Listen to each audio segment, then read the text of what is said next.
as we said. So it's all good. We still have just one sheet for the reflective accounts. I'm just going to send you some sample of the work, how another students from the previous year have done it. You need to not to copy and paste it. No, you need to read it, understand what she put there, and then you come up with something similar.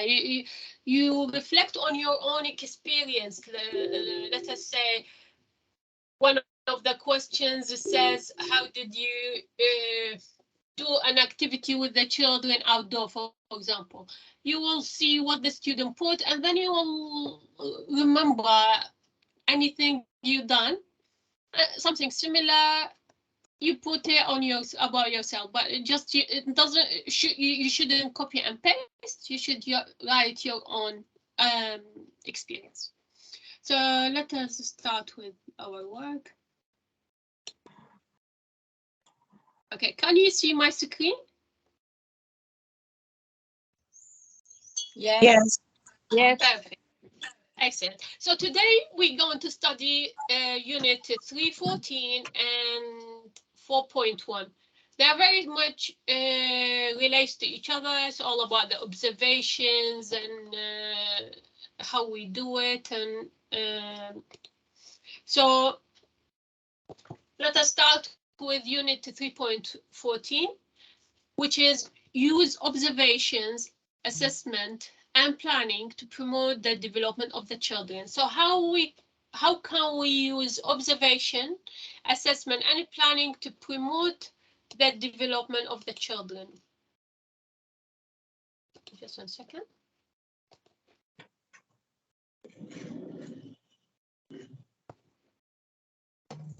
Just want to enlarge the screen so you can see it.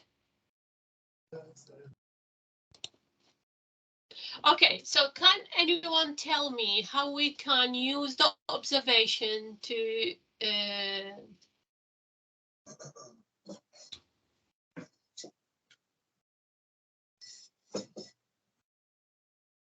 so how we can use the observation to plan for an individual child's needs? That's an easy one to answer. Don't you agree with me? I think the observation is really important because we get some knowledge from children, and after we can plan the children necessary things.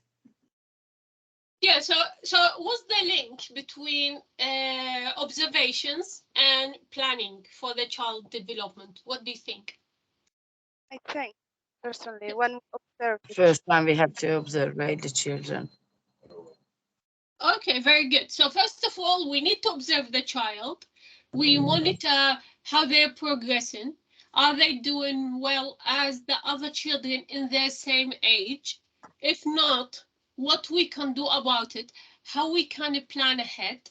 Or if they are, that's good, then what we need to do to this particular stage of development for the children, how we can improve it, what exercises we need to do, something like this. Yeah, so observations are considered to be very important part of our work, and for us we need to respond to the child's needs. So we observe them, and if we feel anything like wrong with their development, we compare them to other children in their age group, and we see how they're progressing.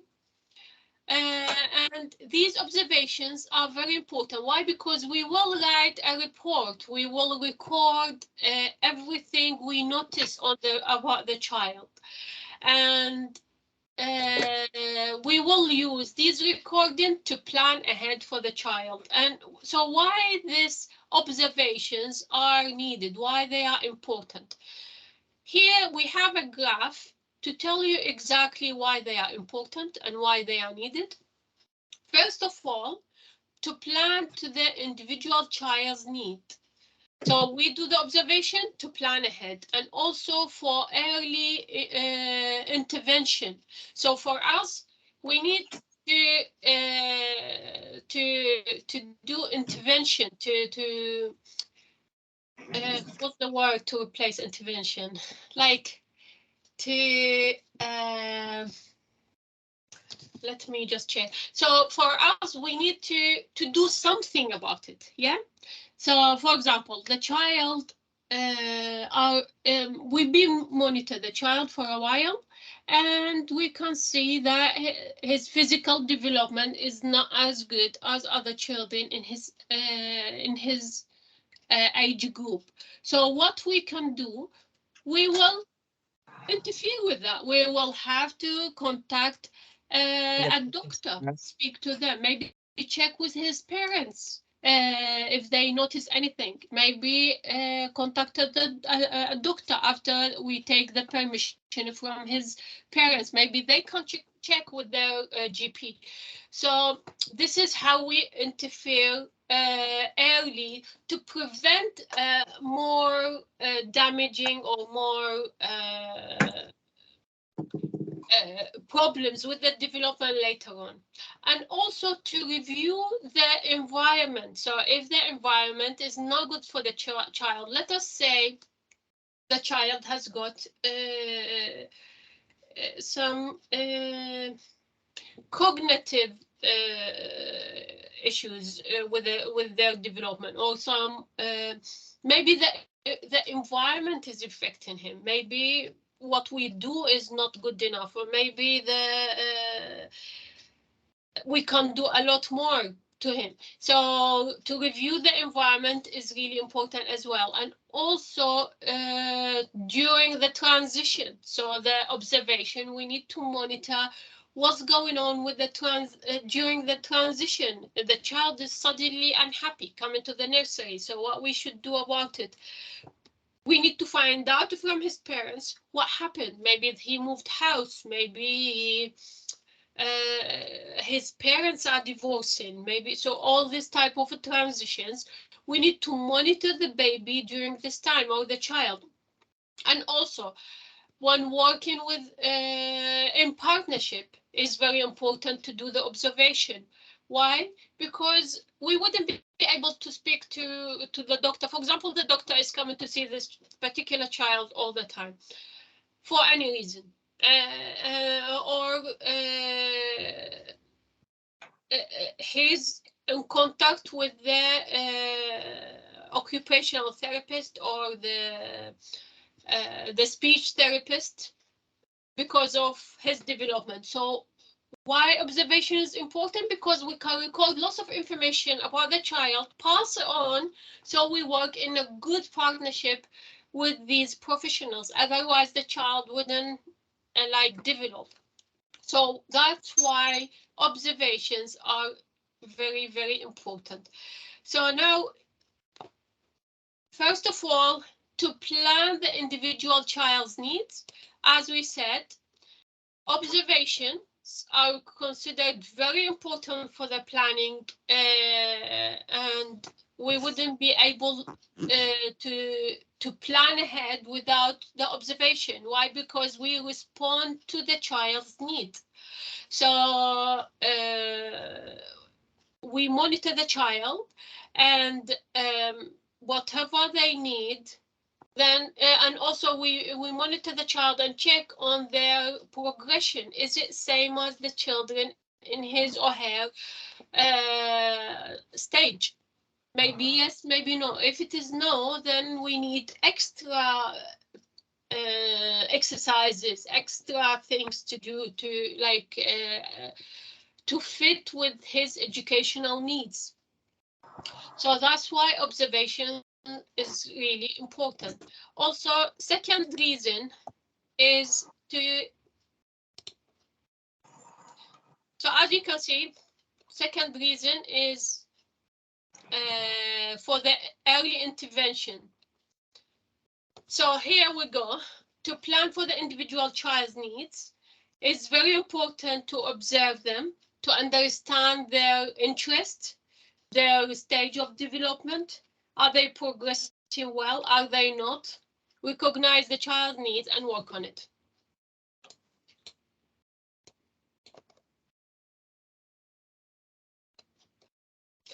also for early intervention. So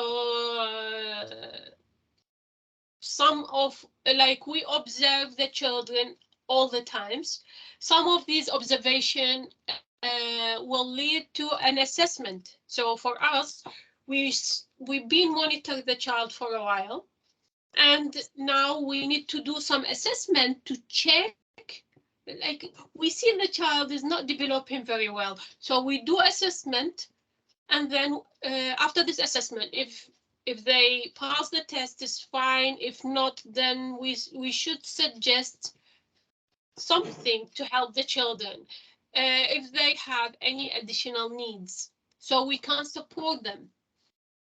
That's why it's very important for us to observe them. So after the observation, there comes an assessment, and we get lots of information about the child's additional needs, so we can fully fill them. So we can work with the professionals and gain, maybe after gaining consent from their parents, and we can improve the child learning and development. And also to review the environment. So why it's important to review the environment. For us, observation can also help us to consider effectively specific things about this, the setting we are working in. So we check if the environment is good for the child learning or if it is not. It's very important to have a good environment. Determined if we need improvement. Let us say this setting, what I have here, I need to have posters for numbers. I need to have posters for words. I need to have some toys, some not only toys, but some learning activities, some learning material, some learning.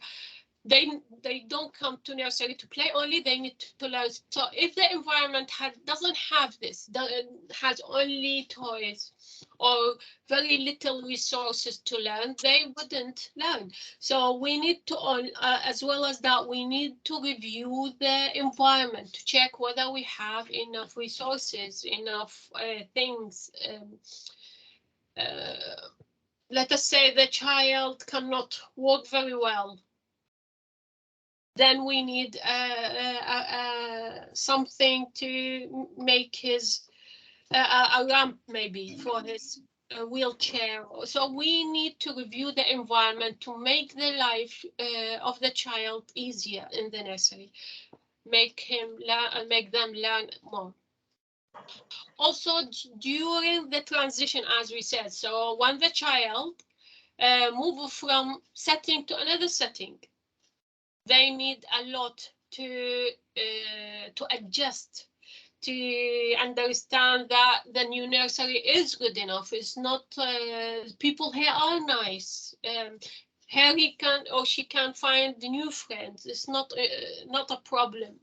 So for a day or week, all this is very important to observe the children, to understand if they are progressing well, if they are happy there. And then we can share the information with maybe the master of the setting. We can share the information with their parents. Are they progressing well? Do they need something to adjust? Maybe we need to speak to their parents to come in one day to sit in the nursery. So that's why it's very important to do the observation during the transition. So not only changing from a nursery to another nursery, the child might change from a nursery to school, and then he might or she might not be happy for a while because they can't adjust to the new environment they are in. So we need to monitor the child, and we need to observe them, check if they are progressing well, if they are happy. Obviously, after we get the parents' consent, then we can maybe speak to professionals about this particular child.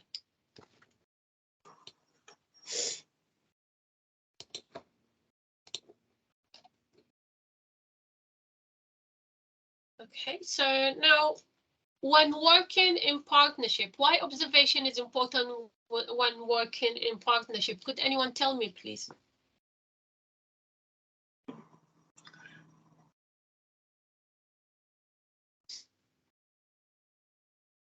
What do you think? Why we need to do a child, observe the child when working in partnership? Anyone? Because we develop the children more effectively when we are working with other professionals or parents or anyone who is important. Exactly. That's if I asked you why it's important to work in partnership. It is very important to work in partnership because we need to develop the children further. But Yes, so, good morning. Sorry, I want just to. They will provide advice about how to support a child development. yes, exactly, because partnerships can provide a lot of information which we don't have to develop the child further. But what I'm asking is why it is important to observe the child while we are working in partnership with others, with other professionals. Anna, We can share. Yeah, say it.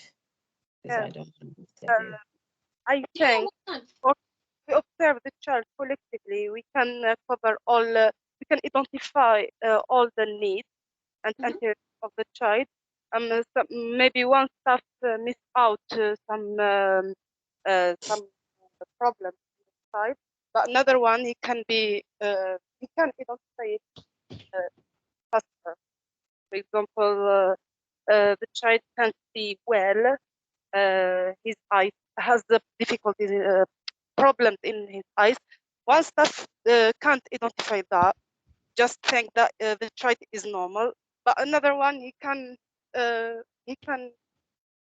say that I noticed that the child, when he was playing with someone, he can't see his tank in the distance 1 meter or something like that. Very good, excellent. All of you done very well, thank you. So it's very, very important to observe the children while we're working in partnership with another professionals. Why? Because we need information. So we need to give this professional person information. So when we monitor the child, when we observe the children do assessment, we will monitor their progress. Then we pass the information to the professional. We give him more to work with. And also, when this professional is working now with the child and working with us in partnership, then they are working on the child development. Then we observe. Our observation is very important because we can see the progress. Is this child is doing better now because what this professional doing or not? Not yet. Maybe we can change the way we're dealing with this situation. So it's very important for us. It's a very good practice to get lots of information about the child and pass it on while working in partnership. Yeah. As well with parent relationship you have with the parents. Yeah, with the parents, excellent, very good. Not only professionals, but also with the parents. Yeah. So when we work with the parents in partnership, we need to get information from them and also pass information to them. So information is very important. How we get this information is by monitoring the child, by observing them, by doing these assessments, checking the child and comparing them to other children in their same age or stage of the stage, and check if they are progressing like other children or not. So observation and assessments are regularly shared with the parents, shared with the professionals. Why? Because it's a good practice, and also for them, they contribute to lots of by giving us lots of information about the child in different aspects in their house. So we can't monitor the child in their house, but they do monitor them. They do let us know, give us some more information about the child progress, and we see how we develop him from there. So also in addition, the observation and assessments are used to work in partnership with a range of professionals, as we said, who support the child, their family, a speech therapist, language therapist, all these people, and also occupational therapists. For us, they they do a lot. Communication is very important. So when we pass on information, they will use it to develop the child even further. We give them information about the child progressing, how they are progressing, about their language, about their physical development. So information is vital, and this is how we work with them. So now, partnership, we've done this. So now evaluate observation method in relation to current framework. So we need to evaluate the observation method by linking it to the current framework.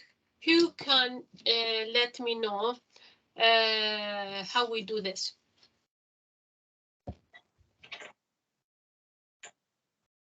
So for the EYE's national curriculum, there is no set of specification regarding the observation method that we use.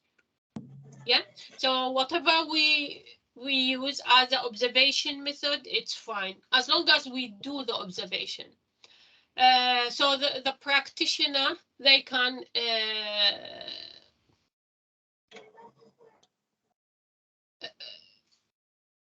do any assessment for the child to check, to understand and get lots of information and pass it on to the other professionals.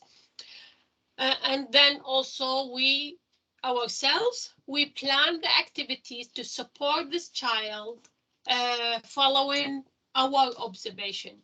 So in practice, most of early year setting will use some of these ways of observation. So first of all, we use learning journeys. So learning journeys are books or files that record the child progress over time. So for us as a practitioner, we write lots of information, maybe use photographs or so, all to like put information about the child, about their progression, what's important there. Some of these information we share with like the parents, or we get some of the information as well with the parents and put it on these learning journeys. We can say that the parents have told me today this. This is because whatever happened in the house, we don't know anything about it. So when they tell us, the parents tell us about how the child is progressing in the house, it's good to have this information on the learning journeys for the children. So we can plan more activities to support the child and their development. Also, we have post-it note. So some of the setting, write post-it note, like something like the just post post-it note stickers to record significant steps or events for the children, and these are collected and linked to the area of learning within the EYEs. So some settings will support the learning journeys approach, while others will use the post-it note. It depends. So there is no set of specification for the EYEs. Whatever you use is fine as long as you follow your setting procedure. Also, we have a checklist. So checklist is another approach to monitor the child progress. Like, for example, for me at home, when I go traveling, I will create checklist. Did I do this? Did I do that? Did I? Exactly same thing. So a checklist in the nursery, you will have checklist, and then they will advise the practitioners to use it, and you just tick it when you think that this is matching the child progress. Then you tick whatever you come across while you're monitoring the child. So this is another way of monitoring the child progress. And also there is summative assessment. It is very good practice in the nurseries. Why? Because you monitor the child progress, and all these observations are during a specific period of time. And then these practitioners, like for us other practitioners, will create a summary about our assessment. And we need just to sum up what the child is doing, how they are progressing.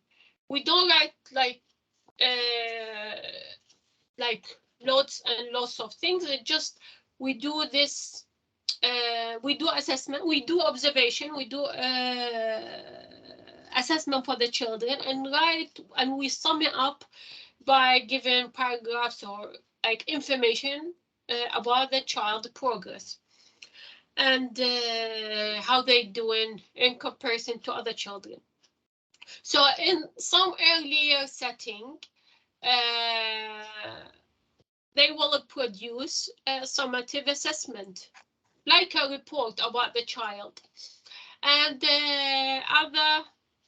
they will be maybe less formal. They will use their stickers, or they might use a checklist. It depends. As long as there is a monitoring there is information there, it's fine. Yeah. And so, as you can see here in the book, it says it is good to practice the parents contribute to the summative assessment. They will tell you information. You will always be asking the parents, talking to them, saying the child is has done this yesterday, he's doing very well, or like you share information, for example, and then they will. You can ask them as well about lots of information, and put it in your summative assessment. So, as we said, there is no set of a specification. You can use any of these assessments as long as the nursery where you work, they use it. If they use checklist, if you use stickers, whatever they use, yeah. So now if I go back,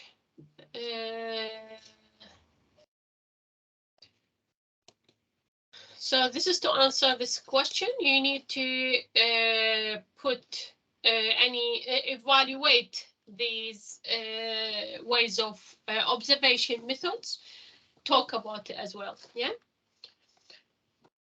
Most important thing, please, when it says describe or evaluate or analyze, do not put bullet points, because the quality manager really doesn't like that, and also cache. They would like to see you put in paragraphs rather than bullet points. Because when it says explain, describe, all this needs words, your description, rather than just words and bullet points is not good enough. So now evaluate observation method for event sample, time sample. So let us go back.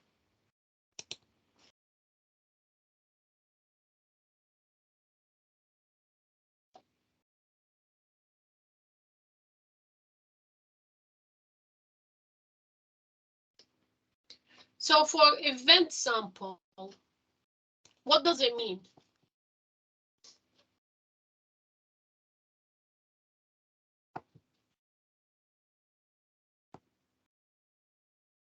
Yeah.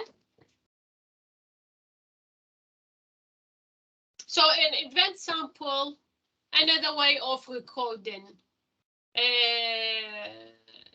like we have an event and we need to record and show what like this child has shown certain behavior or action or response during certain event. Something happened, and then this child respond accordingly to what they thinking. So we use so it can be used flexibly and can help us to understand more about this particular child. Let us say, for example, a fire alarm happened, and then some of the children will not be responding. They will be playing and keep playing. They wouldn't even notice that there is a fire alarm. Some of them, they will get so stressed and they will be so scared, and so that's a specific event happened. So whatever the child show on this certain whatever like his behavior, that maybe they can't hear very well, because you see everyone's jumping and rushing through the door and this child is still playing. Maybe they don't hear very well, maybe they can't see very well, maybe. So that particular event show us that this child behavior, they didn't really respond very well to this particular event. And this will help us. Why? Because this is a flexible approach, will help us to understand how this child is developing, how he's responding or she is responding, and whether there are any pattern of their response, their behavior. So we use these specific events to build our bigger picture about the child, about what's happening with the child. So creating an event sample. Most event sample are creating using a grid. So as you can see, we create an event sample. So this is the grid we use. And then when we can put date, time, and who was involved in this particular event, what the circumstances, what happened, and also others notes. Other notes. What did you notice about the child? What happening on this particular event? How the child behavior? How did they respond to this particular event? We can put and record this.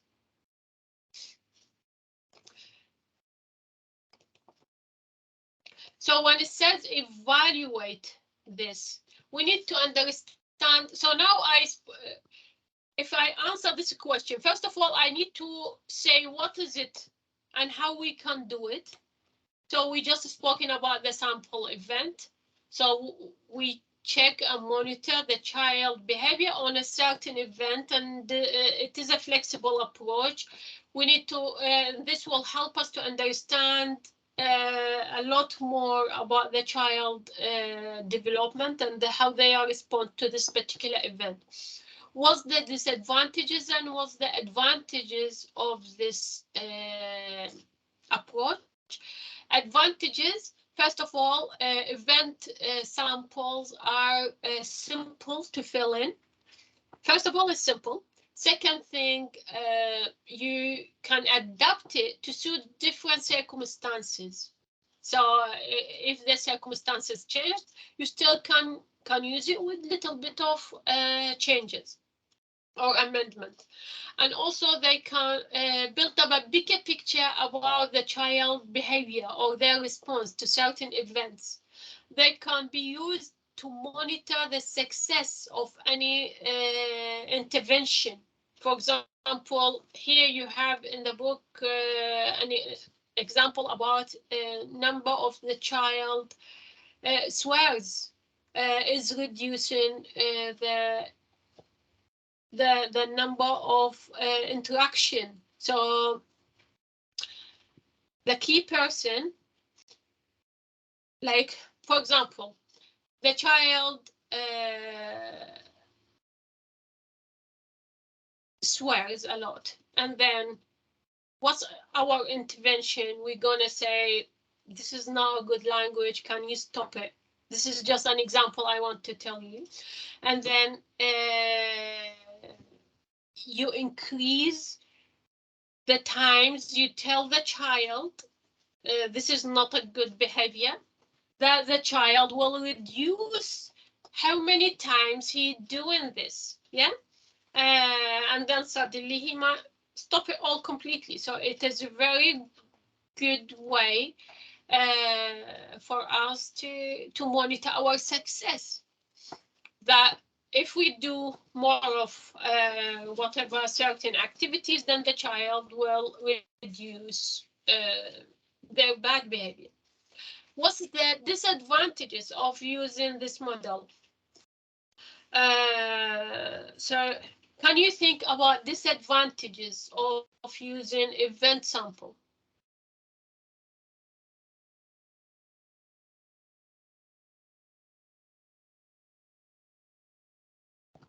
So first of all, the disadvantage that this grid which we use, sometimes we don't do it properly, yeah, because it's a flexible approach. So if we don't do it properly, we would not be able to collect the right information. So that's disadvantage. Another disadvantage, that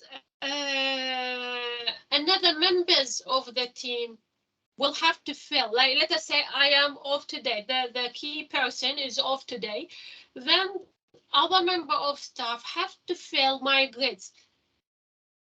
Then they wouldn't understand exactly how to fill it, because it's a flexible, I done it the way I see it very good, then they might change it or they might not know how to fill it.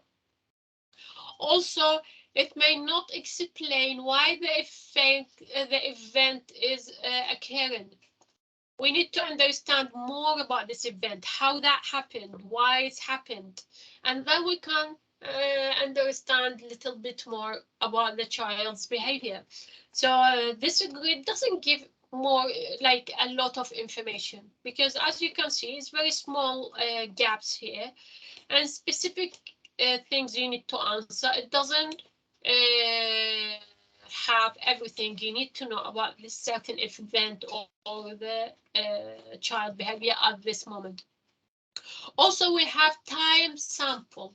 So the second in this question is time sample. We need to evaluate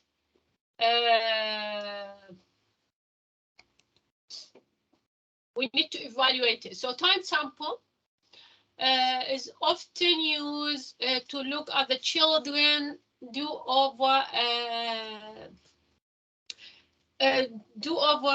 certain behavior over a period of time. Yeah. So whatever they do, what was the activity, we need to record everything happening to that child on certain period of time. And this is our time sample. Yeah. So, for example, this child in the nursery came in the morning, played with other children. He's got his favorite friends, and then tomorrow he will come. He will do the same thing. Over a certain period of time, this child has shown certain activities over and over again. He's got certain social group he's joining, yeah, and his interaction, what he's playing.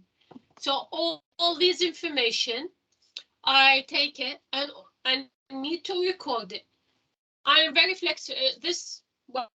This approach is very flexible, so I need to be very flexible and need to record everything about this child and use this as an observation method. So whatever this time is, let us say is days, weeks, whatever this time sample is. Sorry, just 1 second.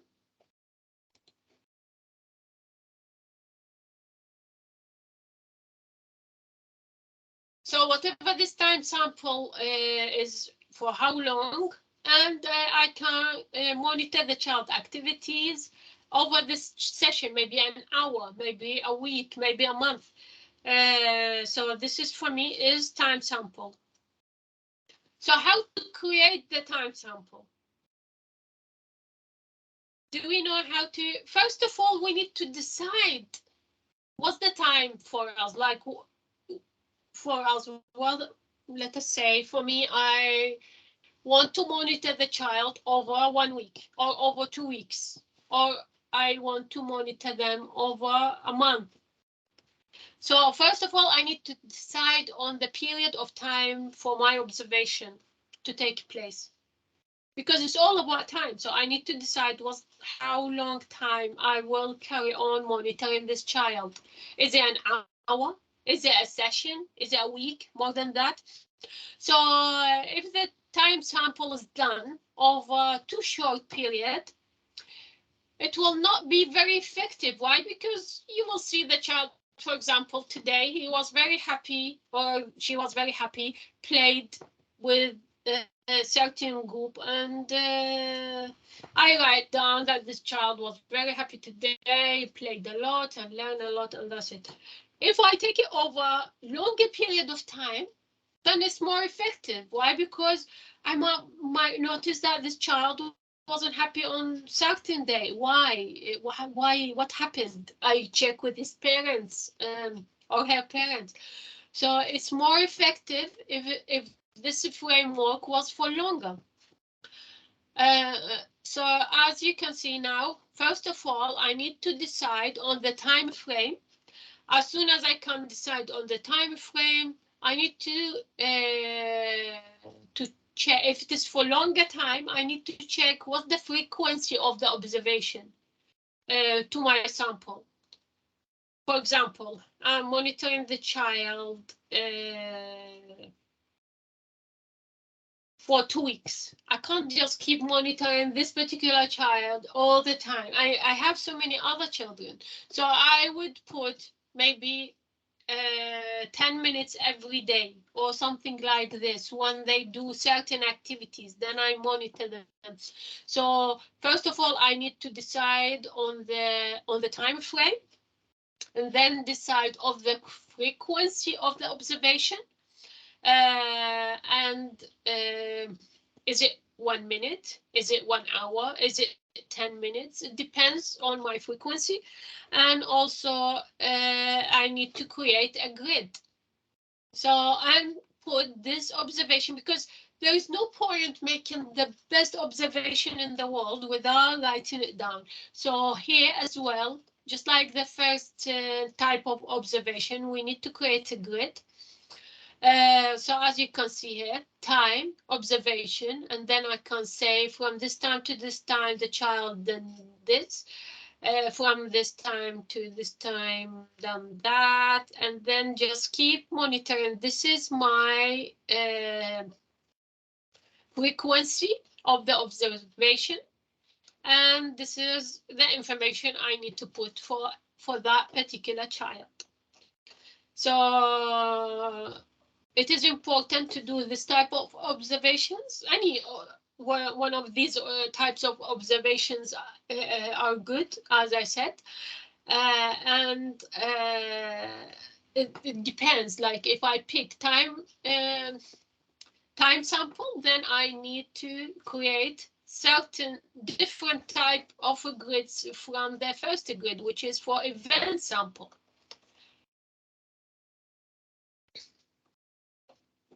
So it is important to observe for us as observers to have a clear idea about the child, their wishes, what they like, what they focus on, and then we need to record these interaction levels, these like whatever happening with the child during this time, and how they are reacting to certain things, and we put it in our grid. So as I said to you, you need here to evaluate it. So first of all, you need to talk about it. So we talked about the time sample. Now advantages and disadvantages. So advantages, time samples are easy to use, first of all. Second thing, they can be adapted to focus on particular aspect of the children activities. So first of all, it's very easy to use. Second thing, we can adapt it, amend it, and change it to suit certain aspect of the child activities. However, there are some advantages. So what's the advantages? First of all, an event or interest, maybe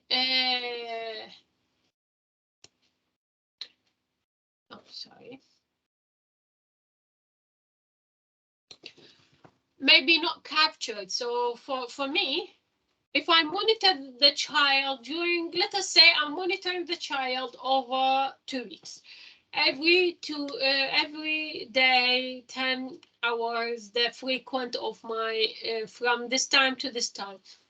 So maybe during this time I can't see everything. I cannot capture the child interest. The child interest will fall in a different time slot. So from this time to this time, the child wouldn't show me his interest or her interest, or they just react to certain activities and that's it. I wouldn't get more information about the child. Also, the time sample require good time management skills. Let us say today I am late for work. I meant to do my time sample every day between 9 to 10. Today I came 9:30. So that will make the time sample not working very well. Why? Because time sample require good time management, while today I wasn't able to come on time. So I wasn't able to organize everything to do this time sample on time. Then I missed on my time slot. Also, the observer needs to write everything accurately. Why? Because certain things happening between this time and this time, if someone else is observing this child, not putting everything accurately, then that would be a trouble. So we need to observe the child and write everything accurately.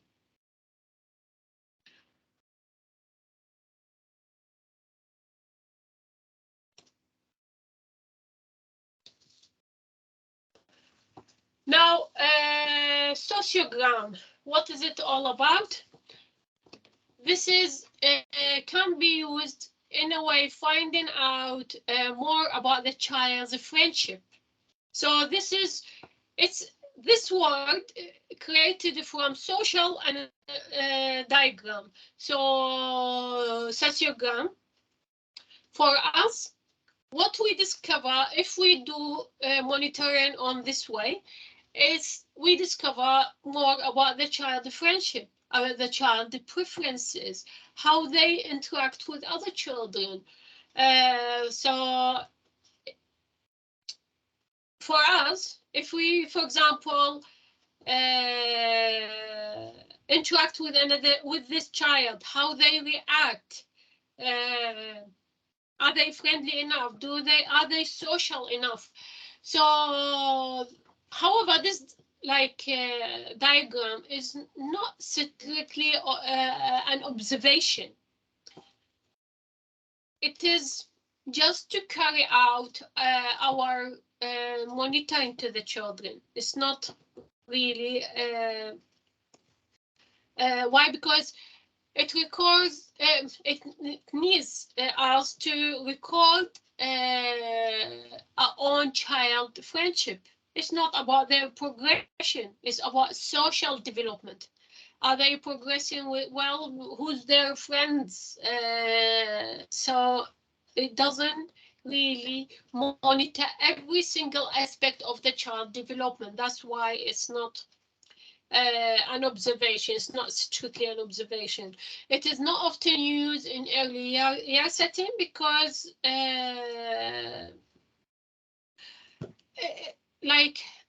it generates unreliable information. Why? Because I monitor the child sitting and playing with this particular children. I think, okay, this child, his friends are this child, this child, this child, but they might not be friends. Maybe just sitting today, maybe tomorrow they wouldn't be playing together again. It just happened they have interest on the same toy or same toys. So it's not very reliable. So how we carry out this? We carry out this by asking the children one by one in a private the name of 3 children who are their friends or who they like to play with. And the information is then collated and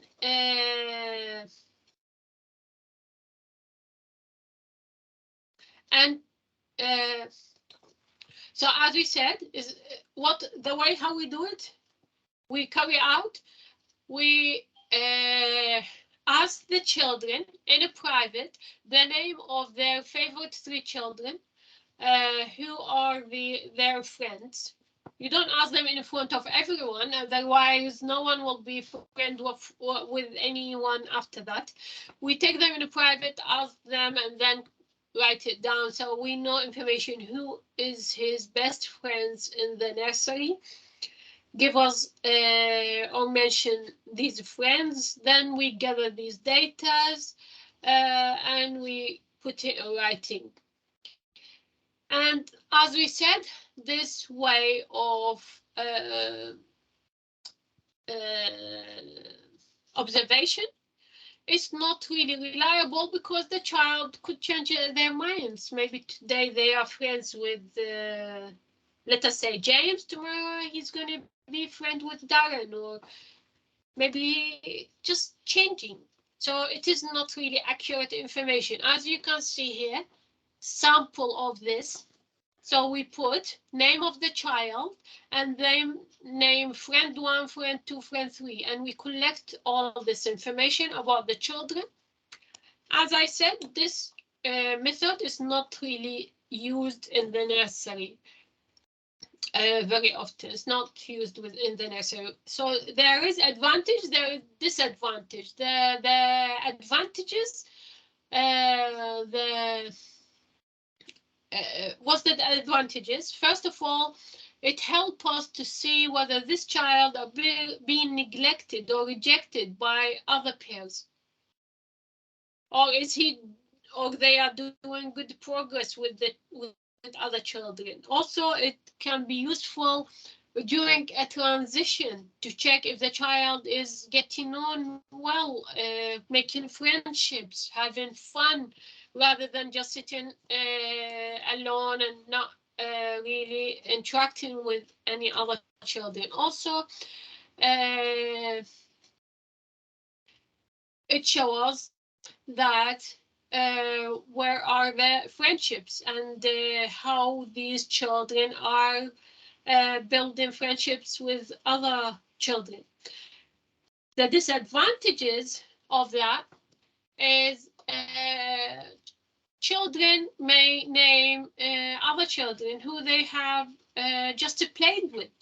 Maybe today he played with 3 different children and they had so much fun. He thought this is his friends. Tomorrow he might play with other children and maybe have more fun and think they are his friends. So it is unreliable. That's why there is a huge disadvantage. Also, children may forget to name the children who are absent. Maybe one of these children, they are good friends, but today he's not in. And then he been playing in the morning with someone else and he really enjoyed playing with this particular group, and then this is his friends. Forget about the absent child. And that's why there is a disadvantages. Also, young children may try to please the adult. So if I'm as a practitioner, if I ask the child, who do you think your friends are? To please me, he will say, maybe someone who's relative to me, or maybe someone who I'm always talking to him or her, just to please me, just to please the adult. They will give us name who they think the adult would want to hear, so it's inaccurate. Also, young children's friendship can be very fluid. Today he's a friend with this one, tomorrow he's going to be friend with the other one. Maybe this person, this child, has got more to talk about tomorrow, then he will forget about the first one. So that's why it's not really accurate way of observation.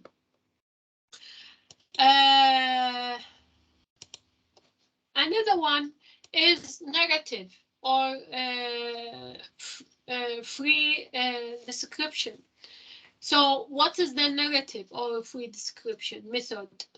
This method is most used in the earlier setting. So if you're working now, or if you doing any voluntary work at the moment, you will find this way of observation is highly used there, mostly in most nurseries. So the observation record is what the child is doing. So the nursery will monitor what the child is doing on this particular moment and focus on on any aspect of the child play, interaction, behavior, language. I just focus on certain activities more and then write down all the information about it. So most of the setting, plan the observation, record the information, and regarding the child learning, link to the area of EYEs, and then just refer it to the area of the development that this child, for example, physical development, the child has done this, today he or she done certain activities, compared him or her to the other children in their age group, and I find this child is doing really well for his age, for example. So you just need to link, you do this observation on the children, you record aspect of the children's learning, you link it to the EYEs, you record all the observation and link it to the EYEs. So how can you carry out a narrative or a free description? To carry out narrative or free description, all you need is a pen and paper. You don't need too much. So all you need, pen and paper, watch the child, get all the information about the child, whatever he's doing or she's doing, record these activities, and save all this information. So this is very helpful for the nursery assistant. Why? Because all this information will help us to decide what we do with the child, help us to do planning for the activities, help us to check on the child improvement, physical improvement, brain development. It helps us to check and whether this child is doing well or not doing very well. Was there interaction? So unless this is the first time you work with the child, sometimes it's the first time, so I wouldn't know. So I will be just filling all the information I have. Next time I work with the child, I'll be monitoring things. And because why? Because I know a lot of information about this child. So unless it is the first time you're working with this child, it is very good way, very good practice to check on the child progress, child improvement. So it can be very sometimes hard to continuously deciding which one to record, which one not. Why? Because it's free. I am observing the children. I need to, in my mind, to put, okay, this is a very good information about the child. This is what he done on this certain time. I need to decide. That's why it's a bit difficult to judge whether it's very important moment to record it or not. So for us, I need to continuously thinking on and deciding if this is a moment which I need to record or not. And then maybe have a break, relax a bit, and then start again. So it is very important for us to know when to stop. And this is an example of a free description. So I put the name of the child, and then the age, date of the observation, and then why did we do this observation? And just to start, like as you can see here, someone done the observation, says Jamie is smiling, and then just the nursery assistant just put lots of information about this child. Maybe this is the first time doing observation with them. Then how he felt the bucket, where did he take it, what did he do? You can put lots of information, or you can put specific information. That's why it's hard to, because it's free description. Some of them will put lots of information, might not be needed. Some of them will put very small description about certain things has happened, while it's much more helpful. So it depends. That's why it's sometimes tricky to do this type of observations, but it is needed and used in every nursery. So advantages, negative or free description is a flexible method. So it is flexible. You can rewrite anything you like. You observe the child, you're happy with the certain things, then you write it down. No preparation or training required. Why? Because it's free. You can put any description you want, and also can be used to observe many aspects of the children's development. You don't focus on certain things, you just monitor the child, keep observing them until you can focus on many aspects. Yeah, like you can see many aspects while you're observing the child. Is he walking well? Is he speaking well? Is he having a good social interaction with others? So you can build any aspect of the child development. It's not focusing on certain aspects. And also it can be used to link specifically to area of the development within the EYE. So you can focus on all the areas of development, or you link to specific area of development. That's why, because it's free, as we said, you can write whatever. You either link it to all the aspects of the child development or a specific area of the child development. What's the disadvantage of this? It requires a speedy writing, because something happened at this very moment and you need to monitor everything. You can't, maybe if you keep watching and you don't write it, you will forget some of the information. So you need to watch, write fast, so it needs speedy writing. Not everyone can do speedy writing. Number 2, observer needs to be good at writing descriptively. So for me, I need to describe what happened. Maybe sometimes I write just waffle. Just write because I need to write. No, the observer needs to be good in writing description. And also, the observer may not focus on significant development points. So I can watch the child, maybe he's smiling. Okay, the child smiles. But is this really important? I need to focus on his language's development. I need to focus on his, unless if he's suffering from transition problem and he's been sad for a while, then the child is smiling. It's not really something very, at this moment, I need to monitor their progression. So the observer may not focus on the significant development potential.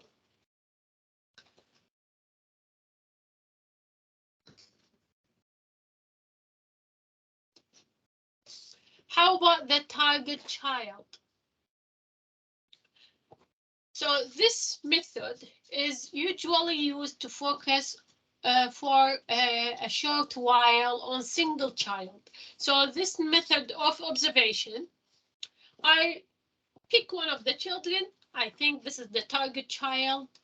And for a short while, I will monitor their social activities, their interacting, how they interact with other children, and record these information. Anything has taken place during that time.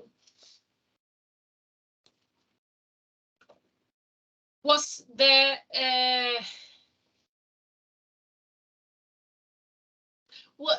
what will help me? It will help the observer recording more. I use coding system. So for example, we use, depends on the nursery, what coding system we have. Shortcuts for certain things has happened. That will help me to record it faster. How to carry out target child observation? We need to understand it first. So we begin by looking at our coding system to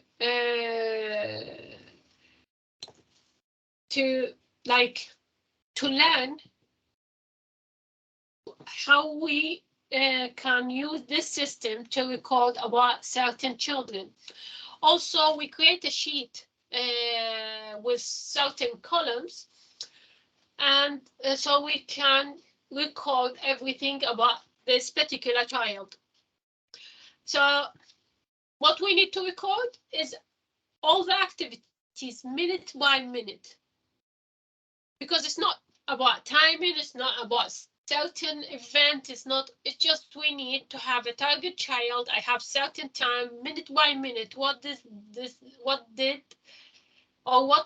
this child been doing? Yeah, so I need to record minute by minute. Let us just see the table. Let me just reduce it a little bit.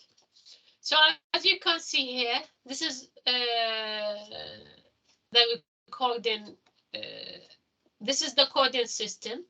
So TC is the target child, A is the adult, C other children, So what we have to do, we have just to record everything and how we interacting with the child. And as you can see here, TC to A, so arrows used to indicate direction of interaction. So if it is TC to A, this means the target child is saying something to the adult. Or if it is an arrow to TC and another arrow, which means indicating that the child is talking to himself. Or if it is A to TC, which means adult interacting with the child. So it depends on what we need to put here. We put the location, we put the activities, and we put the interaction.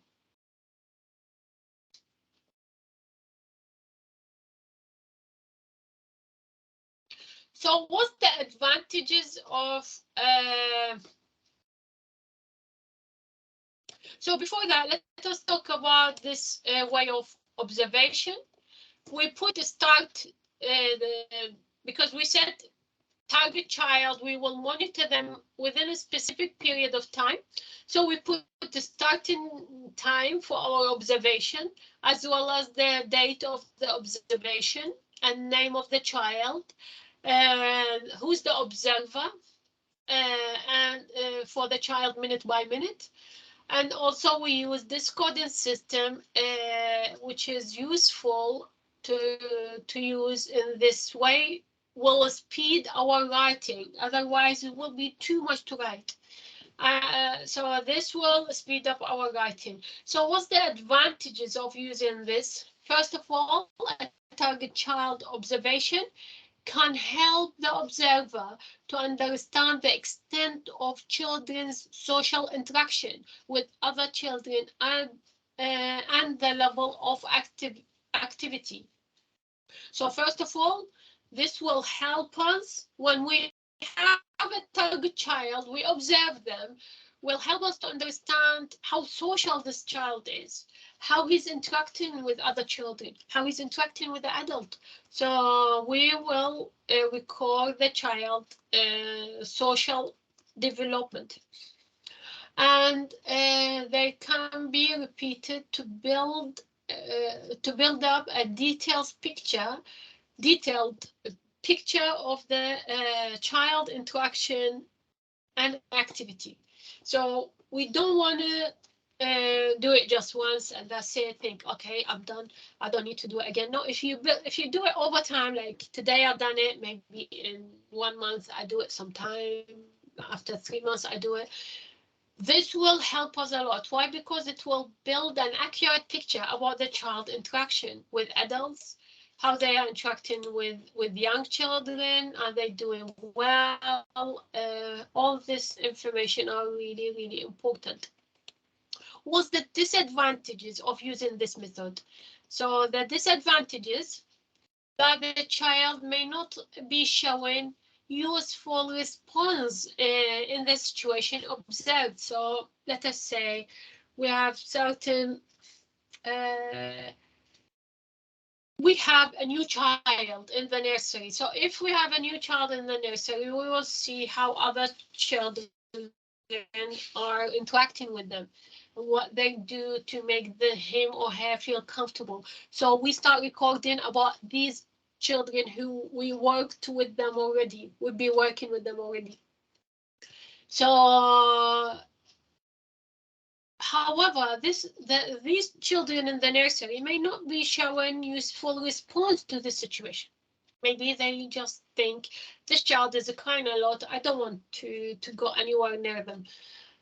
Then they wouldn't show any response. So it's not really a good thing that I monitor these children for a specific period of time, because maybe nothing happened during this for this particular target child. Also, the observer need to be familiar with the coding system. Maybe you're not familiar with the coding system, then you need to write lots of information. Might be some of them might be waffle because you have so much information. I am your colleague. I want to read it. I will look. I lose interest. There are so much information which I don't need. While if you know this, the coding system will make your life easier. Also, if you don't know the coding system, you might miss on very important information because something is happening fast. I'll be recording. I will miss on very small and important information. So if you're not familiar with the coding system, that would be a bit hard for you to do this type of observation. Now we need to talk about the checklist. So what about the checklist? We said checklist is another way of recording information. So checklist is a series of statements or questions about specific skills that children have acquired in order to check for expected development. So it is certain questions we have about the children. I need to fill it for every child. Say, has this child done this? Has the child developed in this way? What's your observation about this? So it just checklist. I tick yes or no. I tick. So it doesn't really give much information about the child. So checklist is a statement with a question, specific skills that children have developed in order to check for expected development. Many early year settings use them over a period of time to track children's development. So they are often used by health professionals to monitor the children. Why? Because we have this checklist. If we have any health professionals need some information about the child, we'll look at this checklist. So it is really good in another way. Like, as we said, there is, for everything, there is disadvantages, there is advantages. So from its advantages, that the health professionals will use it to monitor the child development in relation to expected development. So if I use this checklist, think about the children in the same age group, and then I can compare them easily. Some checklists are produced by the nursery setting, and some of them commercially. Just other organizations will have certain checklists and the nursery used. It depends. So how to carry out a checklist? For you as a practitioner, you need to look carefully at your list of statements and you need to decide on whether you will observe a child, the child are playing and engaging and in every activity, whether they will need to set up situations just to check on the child progress. So for you, you need to decide, can you see all the child development straight away? Or do you need to set up certain activities or situation to check on the child progression? So first of all, for you, you need to check the checklist. Second thing, to decide whether you can observe the child straight away, they're playing, engaging, or you need to create certain activities because you can't see certain area of development and how the child is progressing. So for some type of skills on checklist, it may be that it's easier for you to collect these information by asking the child to do a task. So for example, like rather for you either observe the child you need to decide whether this child is doing everything, or you can create certain activities to monitor the child on that activities, or you can ask the child. So, for example, you can ask the child, here you have, can you work on this line? So you put a line, ask all the children to work on it. Then you decide whether their cognitive development or brain development are good, whether they still not developing very well. Once you have observed the children engaging in these activities, their skills, then you can make judgment of the child. Is he able or she's able to do so or not? Is he comparing to their age group? Are they doing well or not? And this is example for the checklist. For you, if you answer all these questions, I would suggest you write about them, describe them, analyze them, and also do some of these checklist examples, or these paragraphs, like graphs, just to show the Cash that you're understanding how it works. Why? Because these ones will stay with you, your coursework, and then you can sometimes come back to it. And just to remind you, how did you do it in the class? Then you can use it in the nursery. So if you do these graphs, would be very good in your coursework. So as you can see here, you have skills and you have what's acquired, emerging, not yet. So you need to, for example, can work on a line.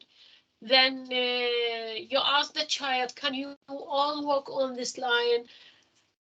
Are they doing it? You're right. Are they not doing it? You're right. Not yet. Are they learning? Are they trying? So can you climb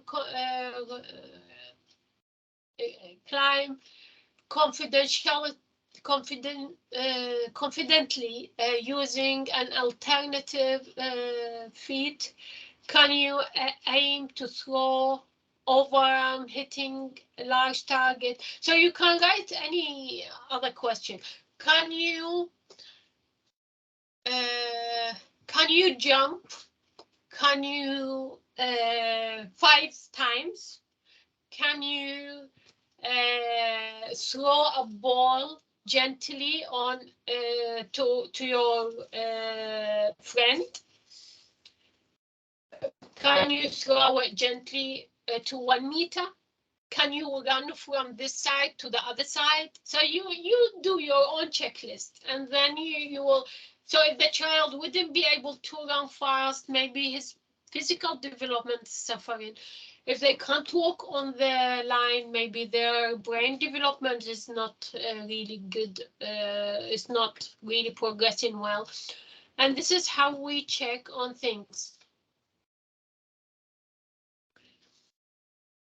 Now we have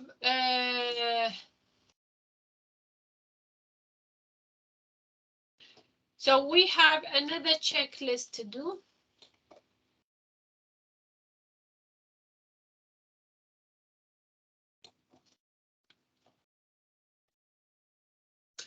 Okay, so we talked about the checklist. Now, because it says analyze, this question, all this question says analyze. So when you analyze it or evaluate, when you evaluate it, you need to put advantages and disadvantages. So what's the advantage of using the checklist? First of all, it's simple to use. Second thing, can be repeated to check the progress. Third thing, can be used to track groups of children. So it's not only for one child, you can track it for a group of children. What's the disadvantage? The disadvantage, first of all, it provides very limited information. There is nothing about the child confidence or motivation, his self-esteem or her self-esteem, and how they are progressing. Also, there is statements have to be written very carefully to avoid like mistakes or avoid inaccurate information. So we need to write the information carefully. So this is advantages and disadvantages of using this method. How about other ways of the child observation? We have child tracker or movement record. So what's this type of observation? This method looks at which area of provision children spend time, the children spend time in, or how long they stay there. Okay, so child tracker or movement record. So we keep monitoring the child movement, or we track them from where what they do, how they move. So this method look at the area of provision for the child, how much is spent, how much time they spend, and how long they stay there. So it is usually carried out for an important part of the session. So I wouldn't do this child tracker the whole day. I need very important period of the day where I'm doing certain activities. Then I can monitor where the child moving, how they keep spending time here and there, what they do. And so it is usually carried out for a significant part of my session, very important part, not all the session. And while the observer may learn about this child movement, it is very important for us that child is doing what they are doing, how they are interacting. All this need to be recorded, but it's not recorded. It's not recorded within this method. So it is requires a lot of time, and so it is not often used in the setting. That's why it is. So for me, if I want to track a child tracker or movement record, I need to do it over a certain period of time. It might be very long.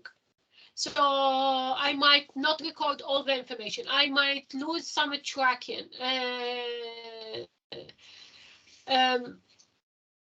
Some of their interaction, maybe I don't record it. So all this will affect my final observation. So how to carry out this child tracker or movement record?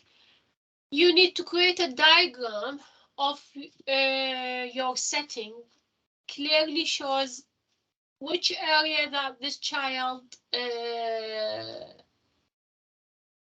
for example, mark making area, sand tray, toilet area. It depends on your setting. How many areas do you have? Let us say we have garden, we have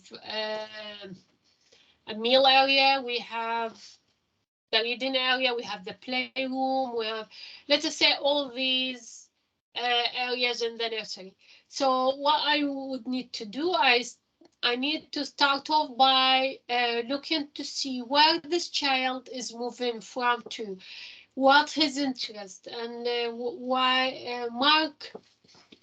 I need to create a plan and write down next to it that where this child is at this very moment, and is he leaving to another area? Is he losing interest in this area? So I need to monitor all this in my observation.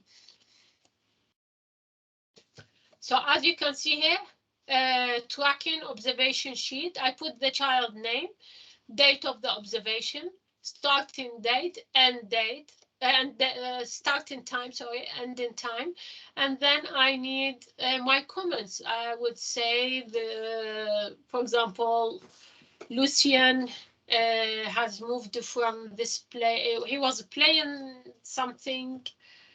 Let us say he was playing with 3 other kids doing Lego castle, and then suddenly lost interest and moved to another area where he started doing this. And I just need to write about the child movement. What did he do on this particular timing, and where he moved? What did he do? All this, I write it down. So as you can see here, this is the child movement. For example, 10 minutes in the book corner. Then from there, want to, you see, this is a small wall display, didn't go today at all. And then the child went after that to junk modeling,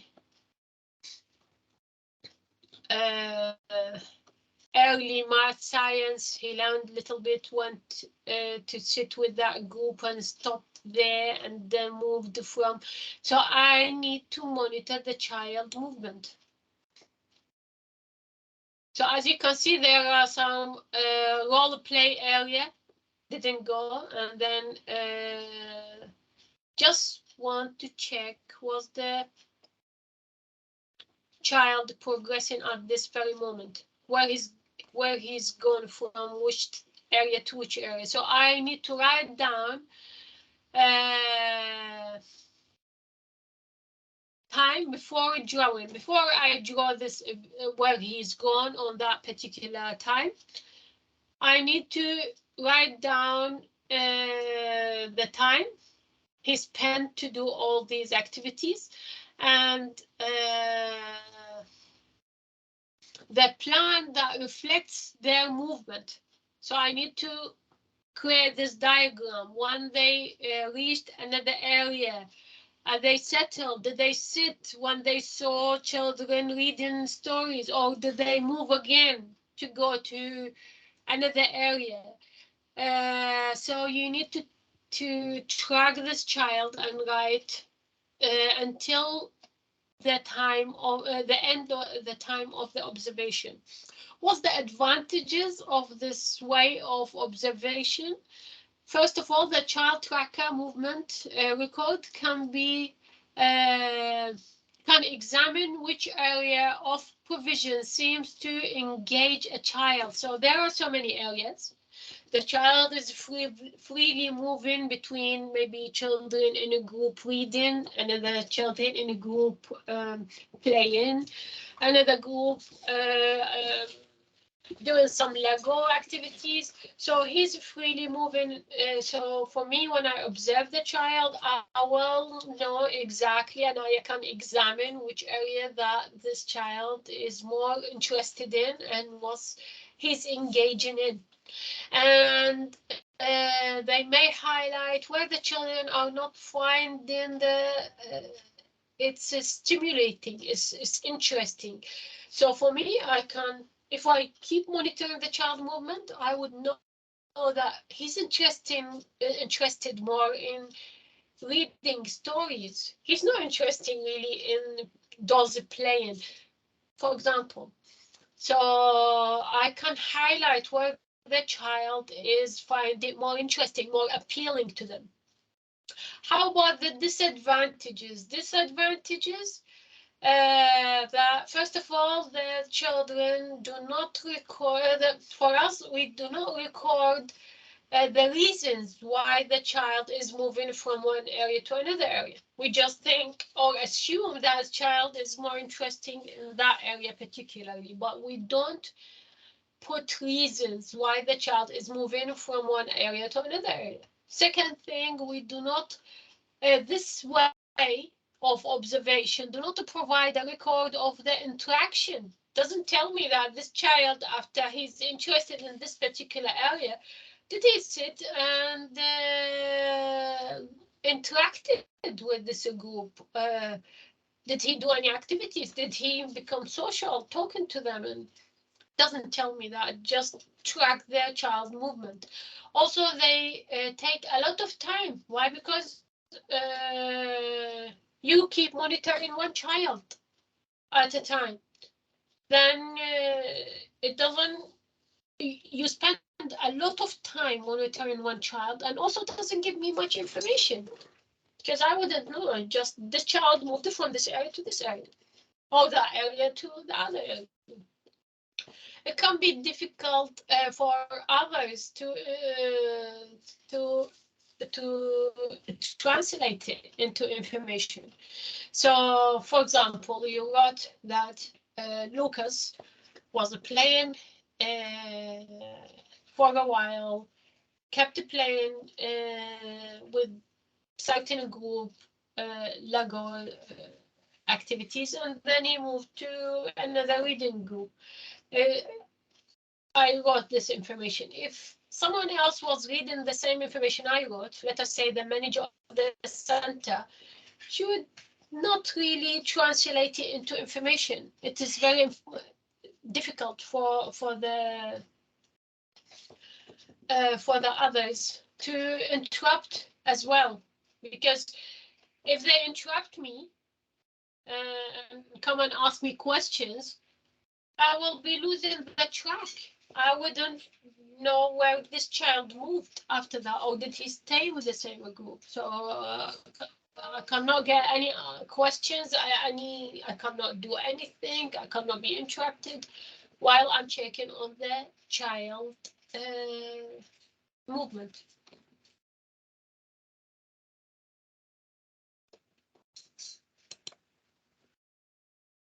Now define the term of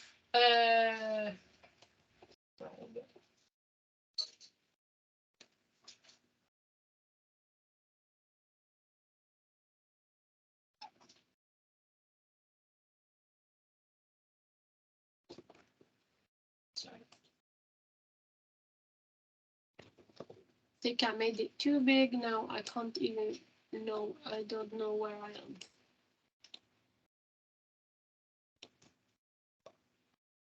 Okay. So we need now to talk about objectivity and subjectivity. So what's objectivity? So for us, observing the child is a skill. Like, that's why you like to work in a nursery. You like observing children. You like to know more about their development, or how they move, what they do, how they think. So there are many reasons why observations may not be accurate as well. What are the reasons?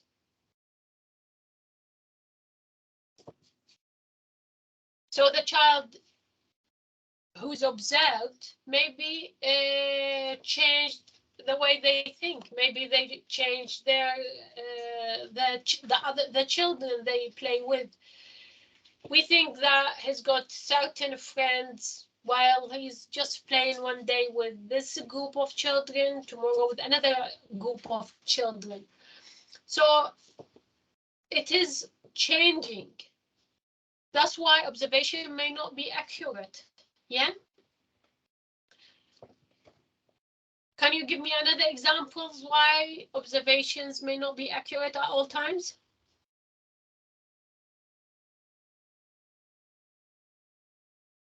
Because children may change what they do normally, the way they think, the way they act.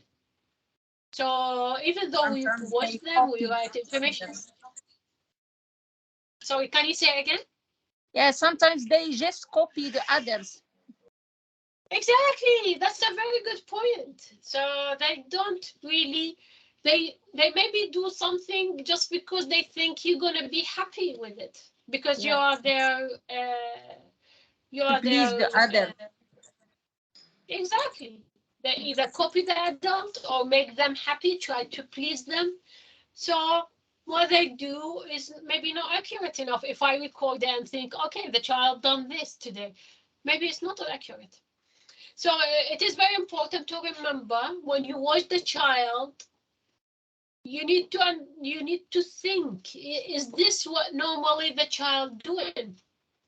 So one of the main reasons why observation may not be always accurate is that the observer is being subjective.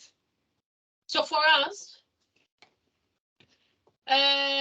we can be biased. We can, maybe we like this child, we think he's doing very well every day. He's just doing this to please you. He's not doing it because this is what he is. No, so maybe the observer is biased. So this is another reason. Maybe one of the children is really quiet and really nice and everyone likes him. So when you observe him, you think, he's amazing, he's doing well, because you've been biased. You like this child so much. So that's why subjectivity means that the observer is being influenced in some way, which will affect what they choose to see. You don't see that this child is being mean to the girl who's playing with him, because you've been biased. You've been always looking at this child. He's always very pleasing. He's always very nice, very lovely. You don't look at other things that he's been doing. So you are influenced by the idea that you have about this child in your head. Or maybe this child is always making trouble, and then suddenly he's nice to someone, and you think, why he's being nice this time? It just, the idea in your mind will affect your observation. So it is possible to influence the cause of an observer to subjectives. So what this could influence the like and dislike of the child, previous experience and observation of the child. So if you have a previous observation for the same child, last time he was very sad. Today, when you look at him, you think, okay, he's progressed a little bit, but he's still very sad. Why? Because you have influence from a previous experience. And also over familiarity with a child. You're not observing a child which you never met before. Would have been easier. Why? Because you notice every single detail. While if you've been with them for a long time, then when you observe them, you know already lots of things. So over familiarity with the child, this is not good either, because you know many things which you think, sometimes you think, okay, I don't need to record this because everyone knows it. No, you need to record it. It doesn't matter, you're over familiar with the child. Yeah. Also, the knowledge gained from others about the child, this will affect the subjectivity. Like his parents will tell you this child is being depressed for quite a while because they are separating. But you see the child is very happy, he's playing. But you don't realize that, you don't like put in your mind. Why? Because his parents have told you he's been like he's been really, really sad and having kind of depression because they are separating. Then this will affect the way you look at the child. So as you can see, observer bias, which means the observer is not objective, doesn't look at all the details on the fact. For facts, I just look at what in my mind. So in addition, the observer may be subjective in what they record. If they have a particular interest in one aspect of the development, so for me, if I'm always interested in the child brain development, I will just keep talking about this. I'm not going to be very subjective. I'm not going to be exploring other subjects because my focus on the brain development. So that's why it's not good enough. I'm going to miss on other areas of development, which is more relevant to my observation. Also, the opposite of subjectives, which is objectives, where an observer is recording objectively, they will not show any bias or be influenced by what others say about the child or their own feelings towards the child. So for us, we need to write objectively, not subjectively, because if we are subjectively writing our observation, we will be influenced by other people what tell me about the child, by what I have in my mind about the child, all the information I built about the child, and also by how I'm biased toward this child by sometimes I'm more attached to one of these children, then the way I wrote about him is amazing things, while he's not doing that well in many areas of development. And also, if I'm writing subjectively, I might be more interested in certain area of development, while if I'm writing objectively, I'll write on all the areas of development. So if we write objectively, it's the best way. We don't have any, we don't let the feeling about the child or his parents affecting what we write. We don't let information from others about the child affect the way we write. And that's why objectively is much better. Being objective is very good. Better than being subjective. Now, evaluate the reason for objectively when recording observation. So, what is the reason why we use objectively way of written the information when we observe in a child? So it is important to be objective. It is very difficult though. Why? Because we have lots of information about the child. We have his parents told us some things, professionals told us something. We've been playing with this child for a while. We have lots of information about the child. So for me to be objective and not look at all these details, I need to start fresh, look at the child, focus on every single aspect of their learning. It's very difficult. So for us, it's very important as well to be objective. So we need to recognize that there are so many influences could affect the way we write our observation, and even though we need to be very objective, we shouldn't be subjective. So it is important. There are many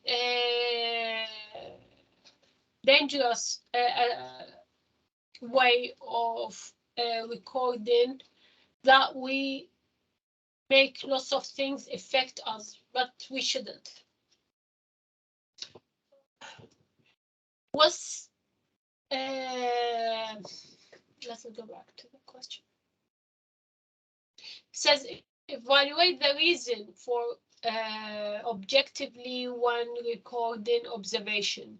So why do we go objectively? First of all, inaccuracy. So observation of child may not be accurate. Why? Because we watch him, for example, today playing with this kids, we think they are friends, and tomorrow they might not be. So observation of the children may not be accurate. An adult who knows the child well may not pick up on certain aspects. So if I look at this child, he's progressing well, I know him, we've been together for so long, I wouldn't focus on small details. if I keep looking at the small details, maybe I pick up something, but I am very subjective. I think this child is fine and not monitor him very well. So observation of the children may not be accurate, and the adult who knows this child well may not pick up on all the aspects are important. Why? Because we become familiar with the child. Also labeling. What's labeling?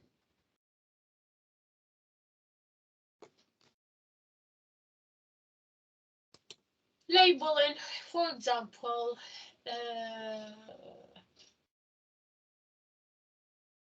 like you have a child who always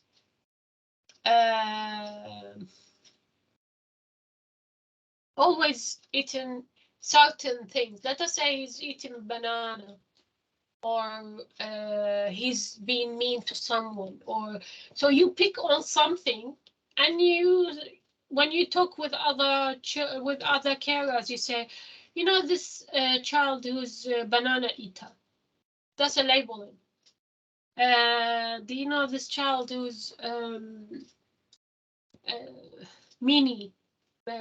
You call him because he's mean to other children, or you call him something. So all this are labeling. So subjective recording of observation may mean that children become labeled. So when I monitor the child, because I have lots of information about this child, I think, this child is always doing this. No, he's not. Yeah, like stick something on him. Very good. Yes, absolutely. So whether it's positive or negative, so positive aspect of their behavior and development may be missed. Maybe you don't look at this child because he's always taking toys from everyone. You think, oh, this child is a bit mean to other children. But sometimes he's really positive. He's really nice. He's not doing this with everyone. He's taking toys from children to give it to other children because these children do not have any, for example. So the positive aspect, you're not focusing on that because you have in your mind certain idea about this particular child. You don't change it. That's why being subjective is very bad. So first of all,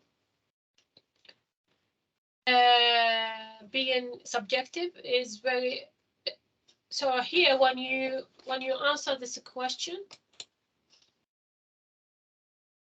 it says evaluate the reason for objectivity when recording observation. So first of all, is inaccuracy. As we said, if you are subjective, you have wrong information. You have lots of information which will influence the way you do your observation, and that's meaning observation wouldn't be accurate. Second thing, incomplete observation. So when observations are subjectives, they may not focus on certain aspect of the child development. Because for me, I'm looking for something. I have been looking for certain area. I'm not looking at all the areas. I'm not monitoring and observing the child accurately. So in complete observation, I will focus on certain aspect or certain elements and not monitor all aspects of the child development or play or interaction with others. So may they may instead continue to look for what they expected to see. So for me, if I'm doing subjective observation, I look at the children, or I know him, he's going to take this from this child. I know this child is going to be really kind and give his toy to others. I know, why? Because the ideas in your mind. So you will be not focusing on the child development. you will be focusing, instead you continue look for the aspect that you see all the time. This may mean that observations are incomplete because you're not focusing on all the child development area. Now, evaluate the requirement for confidentiality during observation process. So when you says evaluate it, you need to say, is it good? Is it not good? Why it's good? How it is good? What's good about it? So here we need confidentiality. We know confidentiality, which means we don't disclose information only on the base need to know. I don't sit in the kitchen and start talking with another carer about the child's situation or his parents divorcing, or it shouldn't be. So all the information that you learn about the child during our work with them and their families is confidential. This includes information gained from observation, from assessment, from any other area. So confidentiality means that you keep this information secret, you don't pass it to others if you don't have permission to do so.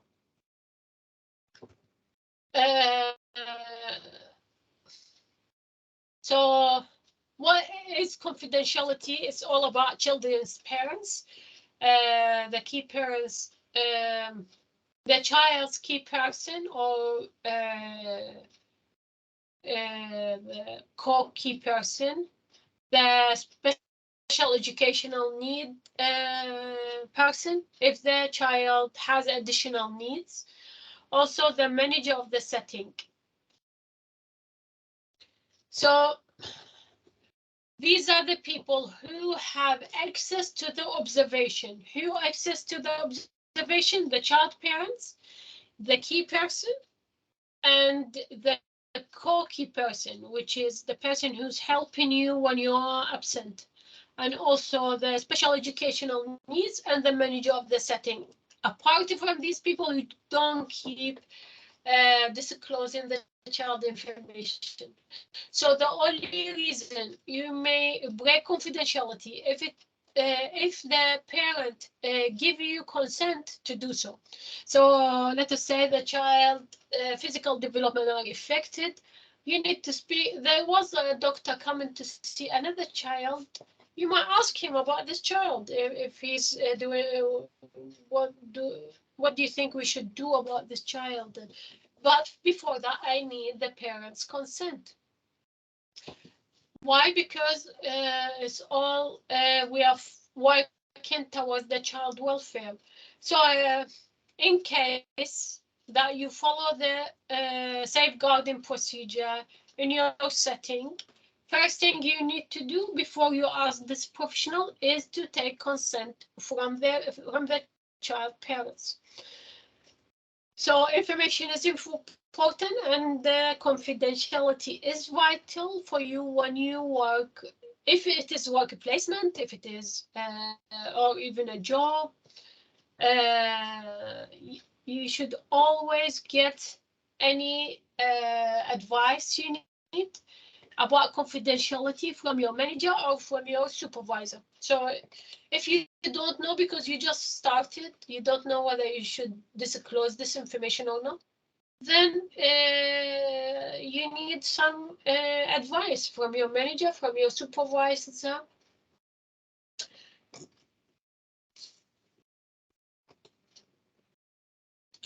Okay, and also store and of observations and assessment. Where do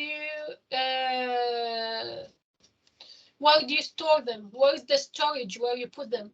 So as information is gained about the child, is it confidential? Then we need to either put them in a computer where we have a password to access, or we put them in a cupboard locked, and the key is with the manager. So only the right person will have access to these cupboards. some setting, children's learning journey are available in the room, or but parents can only look at those that relate to their child. They can't just check every other child. No, they need to check only the ones related to their child. And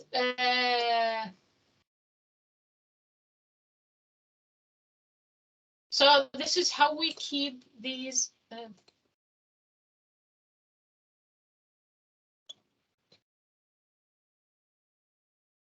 Okay, so children observation are recorded, as we said, stored, and we need either password or a lock, a key to lock the cupboard. Now, using observation for coursework. So some of you would use maybe they use observation for coursework, or even me, when I observe you, I use it as part of your coursework in terms of showing evidence to your observer and assessment to your assessor for studying purpose. The usual procedure is to gain permission from the setting. So you go to your manager, get permission from them before you invite me, your assessor, to the setting. And you need consent from the parents as well. Like if you going to do all the observation with one of the children or few of the children, you need consent from the parents. And you should then be careful who you choose to observe. So for you, if you observing the child, you need permission from their parents. For me, if I'm observing you, you need consent from the center manager. So it depends on who's doing the observation and who's being observed. Yeah, for you, you shouldn't be choosing like very young baby, for example, 6 months old in the baby room, or the only girl who is 2 years old. Why? Because you can't compare them to other people, to other children in their same age group. When you do the observation, you need to observe a child where you can compare him or her to other children in their age group. So you need to observe a child, compare them to their children in their age group. So once you do this observation, you complete it, you need to write this information, and then you should obviously remove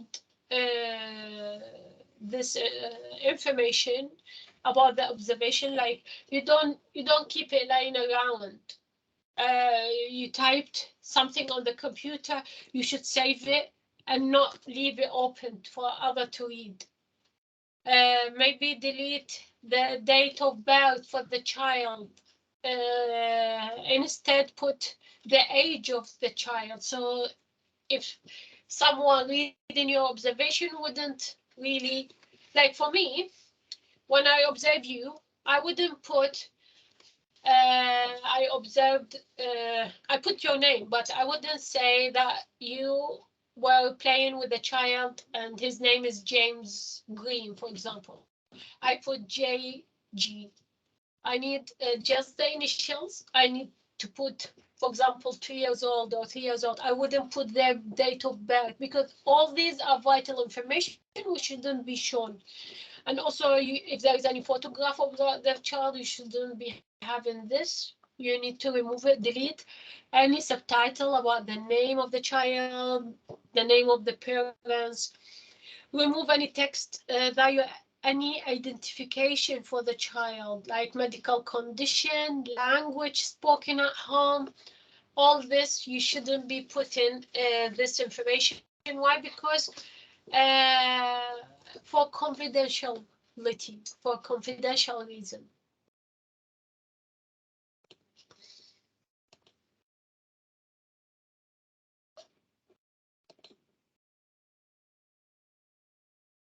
Okay, so now we finished the questions for this unit. How are you feeling about this unit? It's very interesting, isn't it?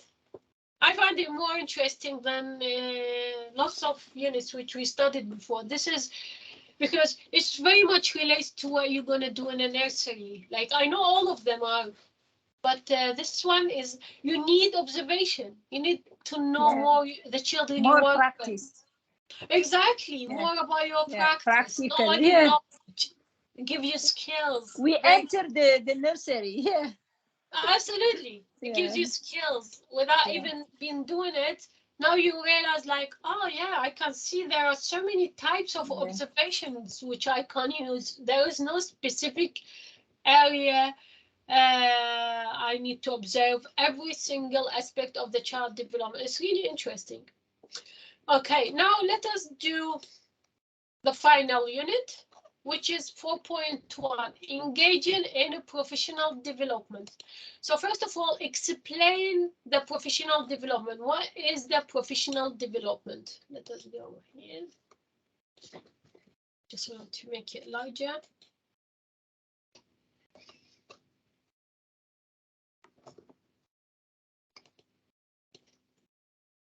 Okay, so what is the professional development?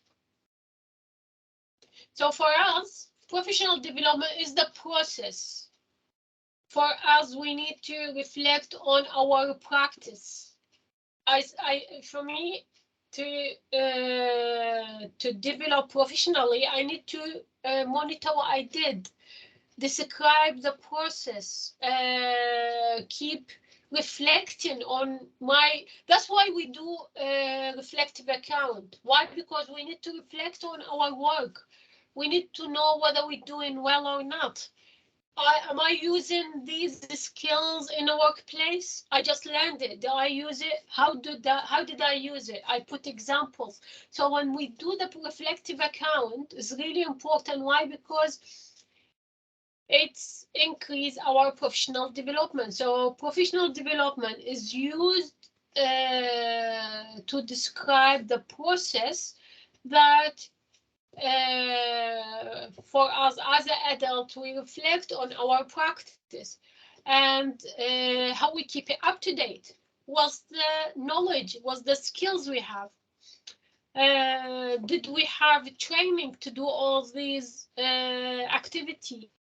So the professional development, it is important in early years for so many reasons.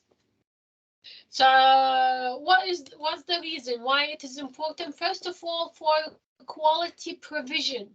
So one of the reasons why professional development and reflective practice are considered very important. That's why CASH is always asking for reflective account, because they can improve the quality of our work. We reflect on the way we doing things. We think carefully about what we've been doing. What's the impact of what we do on the children? Are they enjoying and developing while we work with them, or are they not? How we can improve our work. So all this relates to quality provision. Also research. So sometimes research will indicate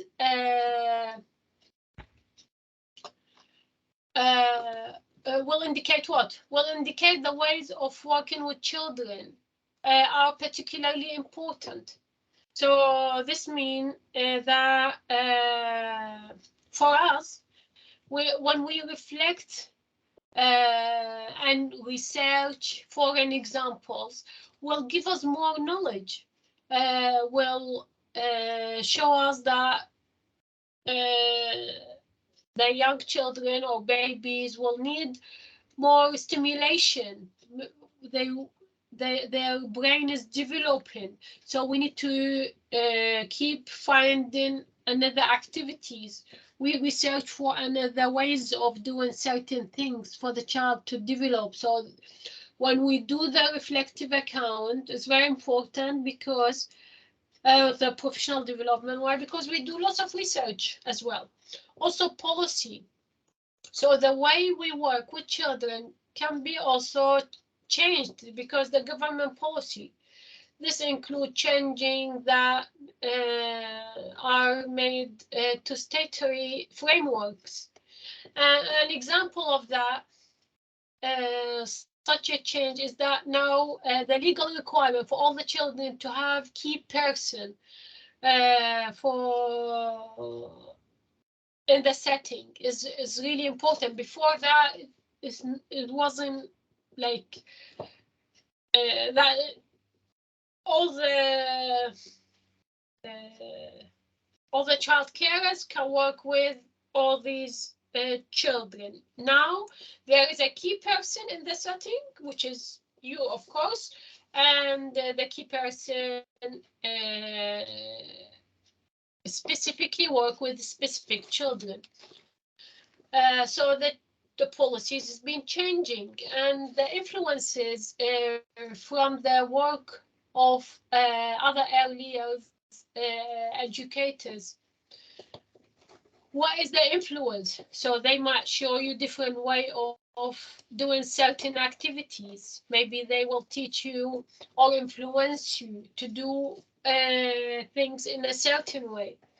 A good example of this you have here in the book, which is many settings are using learning journeys, while before they didn't.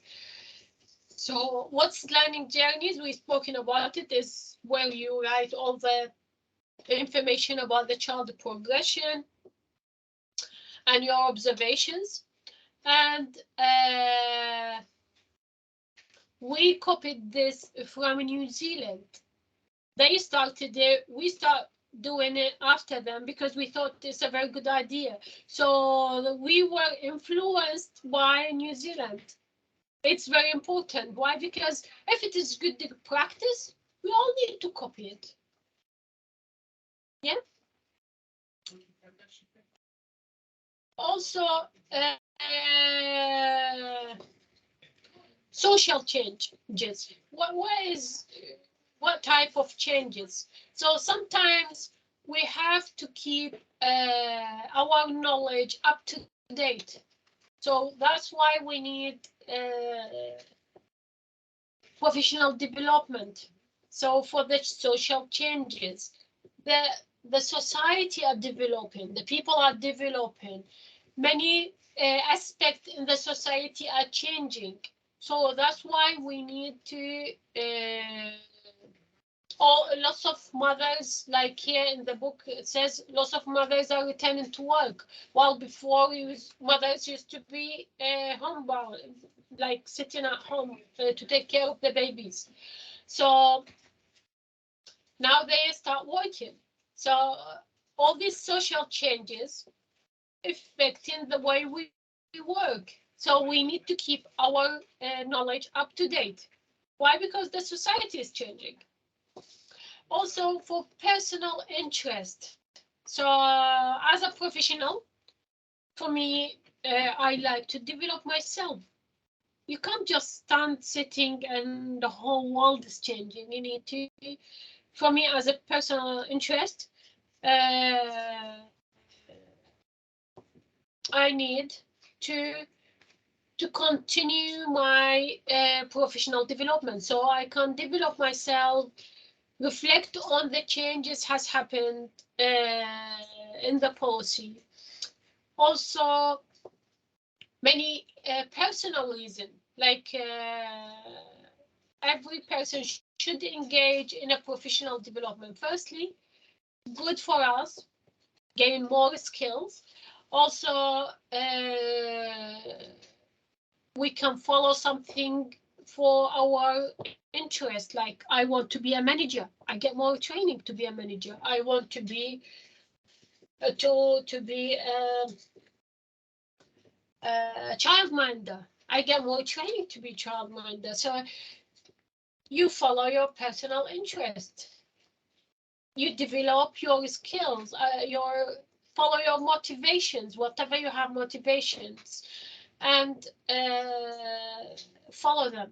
So it is important to engage in a professional development in order to remain in employment and also to gain promotion. So for me, if I become a child carer for a while, I work in the same nursery for 5 years, it's good, but I wouldn't get more money.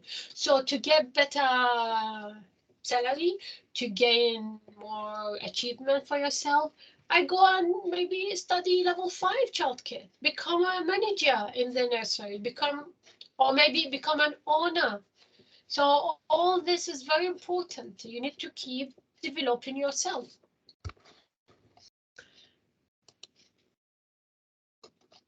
Now, describe methods of identifying professional development opportunities. So what's the method to identify the professional development opportunity? So how you can identify it? For you, how would you know there are so many opportunities out there? So there are, as you can see here, there are many ways to develop our practice. So first of all, we can gain more training. We can go do courses. We can visit other settings. Maybe I'm working in this nursery, I'll go to another nursery and check what they've been doing. Get more ideas from them. Learn how they do things. And get more opportunities for professional developments. So for example, if I'm working for certain nursery for the last 2 years, and suddenly I visit another nursery and check that they are using another method of learning, which I never used before, but this learning method is very interesting because the children are really engaging in this. I just start learning about it, go to my manager and ask for more training so that I can get training, can do this method of learning and gain more focus from the children.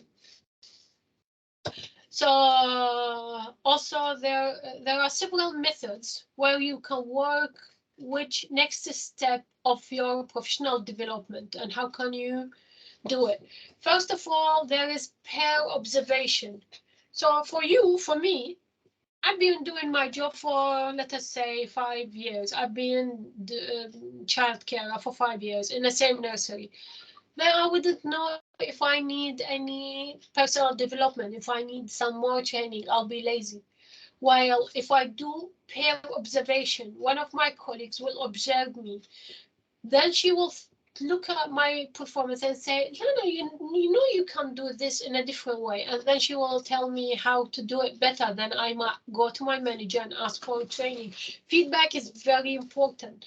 So peer observation means that colleagues from your work will give you feedback.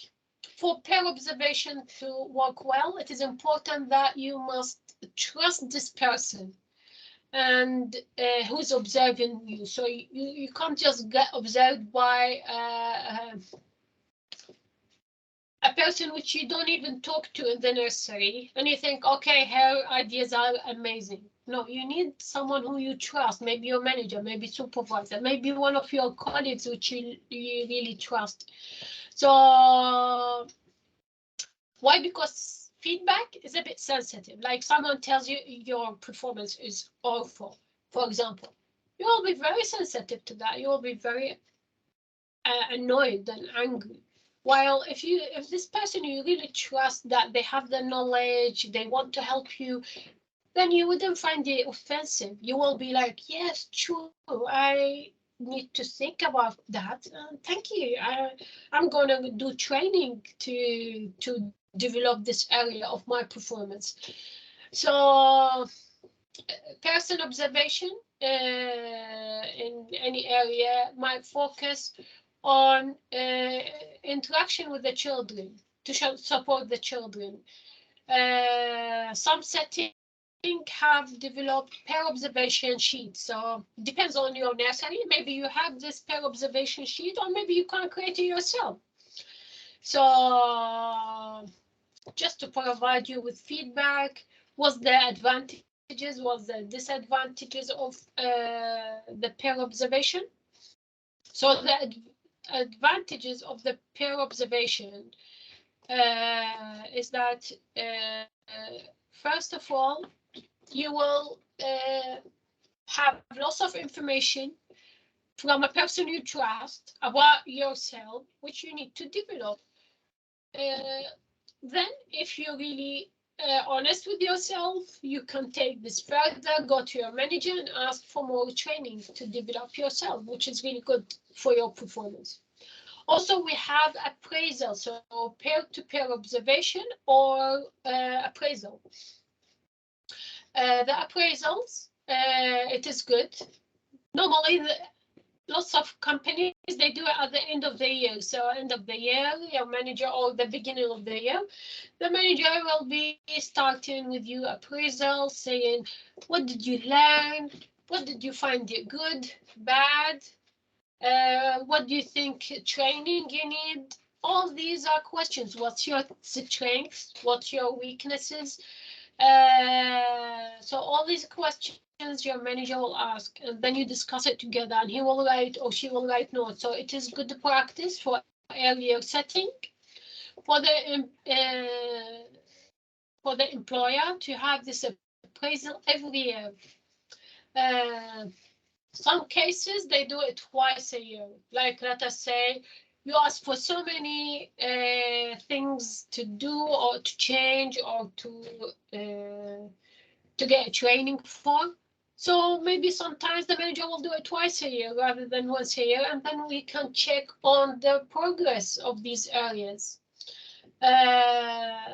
So an appraisal is summing up how the work is progressing, and including your strengths, weaknesses, area to develop in the future, and what's training needed. All this is very important for you and for your manager to understand in the same time.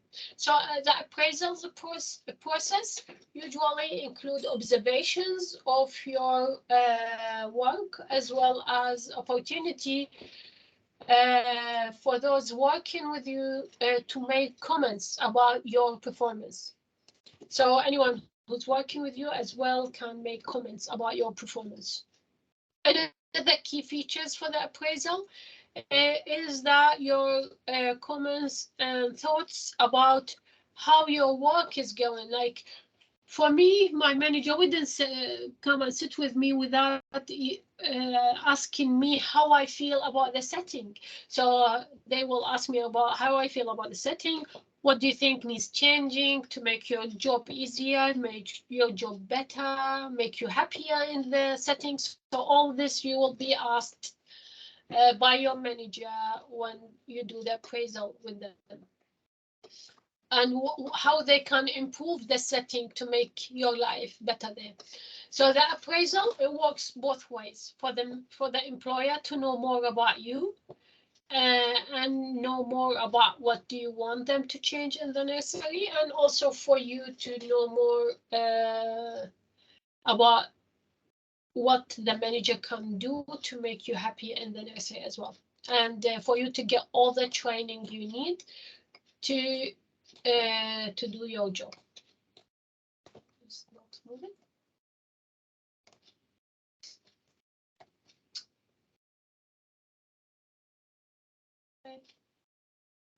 Okay. So together, after you finish your discussion, when you do the appraisal, you will agree on areas you might need to focus on. And then the manager will tell you what was good about your practice and what needs developing. And then you will develop a plan together. What's goals for you? What's the strengths? What's the weaknesses? And how can you develop? Also the training needed. All this you will have it in your appraisal. Also, you will have a self-evaluation. So what's the benefit of doing the appraisal is self-evaluation.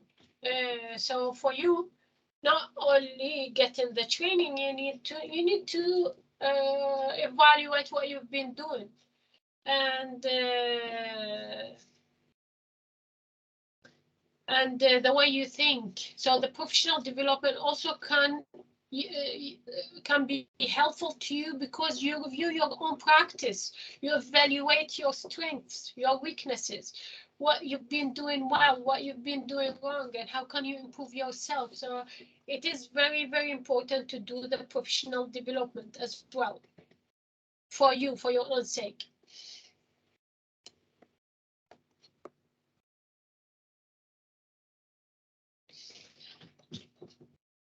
So, for example, you need to know what area at work you are interested in, and what areas I need to develop, find it less interesting and maybe not very interesting to me.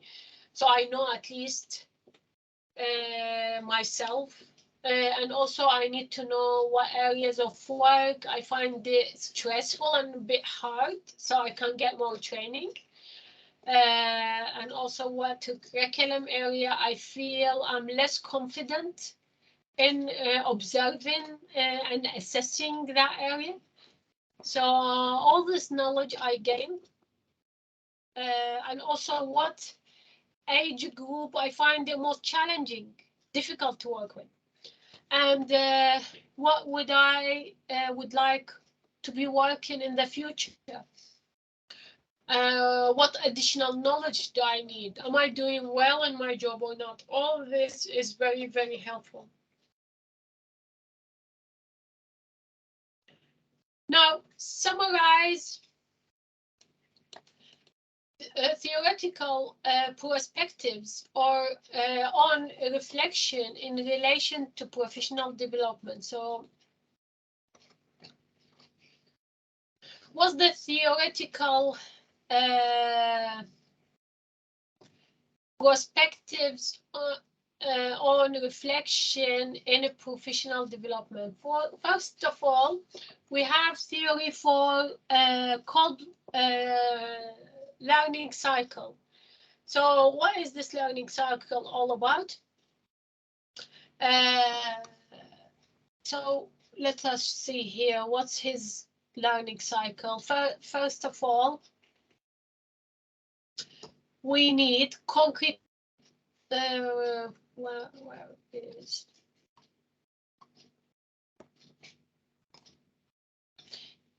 Okay. First of all, we need concrete experience. So according to Bob, we need concrete experience. This is about doing something in earlier setting. This could be means teaching children to play games or snap or anything. So we need a good, solid experience. We don't want someone to have no experience. That's why Kash is always asking students to do voluntary work. You can't just jump to work straight away. You need concrete experience. Second thing, you need reflective observation. So this means reviewing and reflecting on your experience. This might mean that a practitioner thinks about the elements that the game or snap seem to work well, which elements are less successful. So first of all, you need concrete experience. Second thing, you need to reflect and observe. So reflective observation, which means on your experience. That means you might think about which elements of what you've done is good, what elements need improvement. And third one is abstract. Sorry.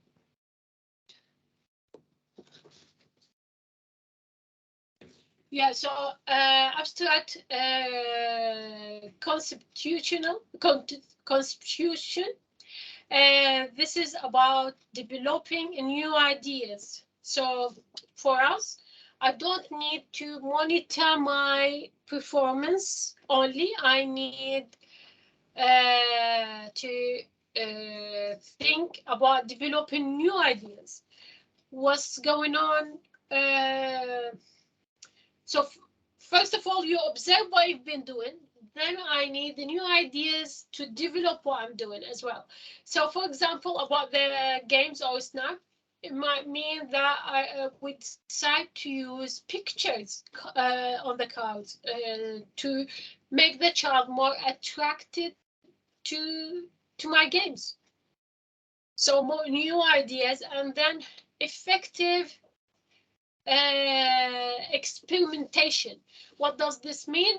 I do experiment with the children, do more, use these new ideas, which I just put in my head, into practice. For these games or snaps, we get new pictures, give it to the children, and find out more about how they like it. So the process that called proposed is represented as a cycle because once you have tried, you can do it over and over again.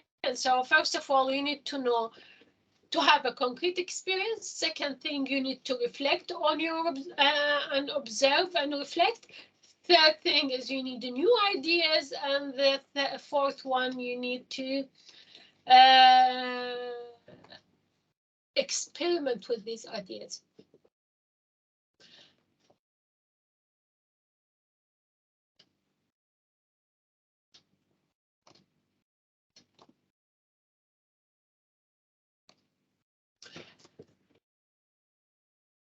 Another theoretical approach which is Gibbs' reflective cycle. So Graham Gibbs adapted Kolb work to create more structured approach. So he used the theory, the past theory, and then he created a structured approach to use it in the situation. So this could be used after the situation have been risen to help adults reflect on their responses. And so for us, following the Gibbs theory, that we need, after an event happening, I need to reflect on that event and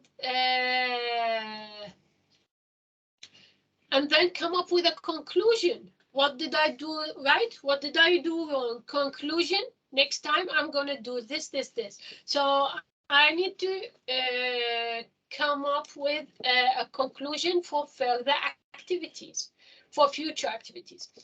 And how this cycle works, following a situation or an incident, which could be positive or negative, the adults think about what's happening, how they felt about that particular event, evaluate what was good and what was bad about this particular event, and finally come up with an action plan or a conclusion to draw up an action plan, what I will do in the future. This is how we follow Gibbs cycle. And how it is linked to professional development in conclusion stage of the cycle. The conclusion might be reached in that more training is needed. So for me, I reflect on my performance. I say what was good, what was bad about it, and then how can I improve it? And I come up with conclusion. As conclusion, I need this training, this training, this training, because I never studied this in my course. It's for higher level course. It's for level 5. I didn't do level 5. I done level 3 only. Then I need more training. So this is how you follow Gibbs cycle of the development. You need to know what training you put for yourself. You draw a conclusion, you put for yourself action plan, and you follow it to know what training you need for your professional developments. So as you can see here, first of all, you need description. You need to understand what happened. You need feelings to know how you feel about the situation. Evaluate. So you evaluate what was good or bad about it. Analyze it. Analyze it means what makes sense to you in what happened. And then conclusion. You need to conclude with certain information, and after that you put an action plan to your progression and how can you develop your performance further.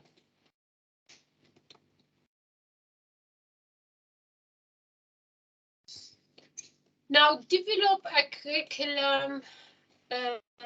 Sorry, just 1 second.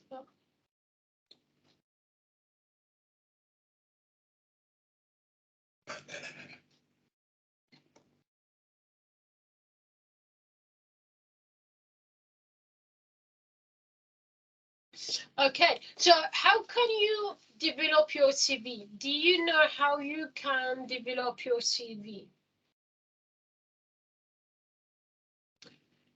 So we know, all of us, we need CV by the end of this course. We need to show it to cash. We need to show it to the funder. We need to show that we've been actively looking for work. So CV is very important. You need to put obviously all the information about yourself. Then you need to create a proper CV. You need to write about your practice.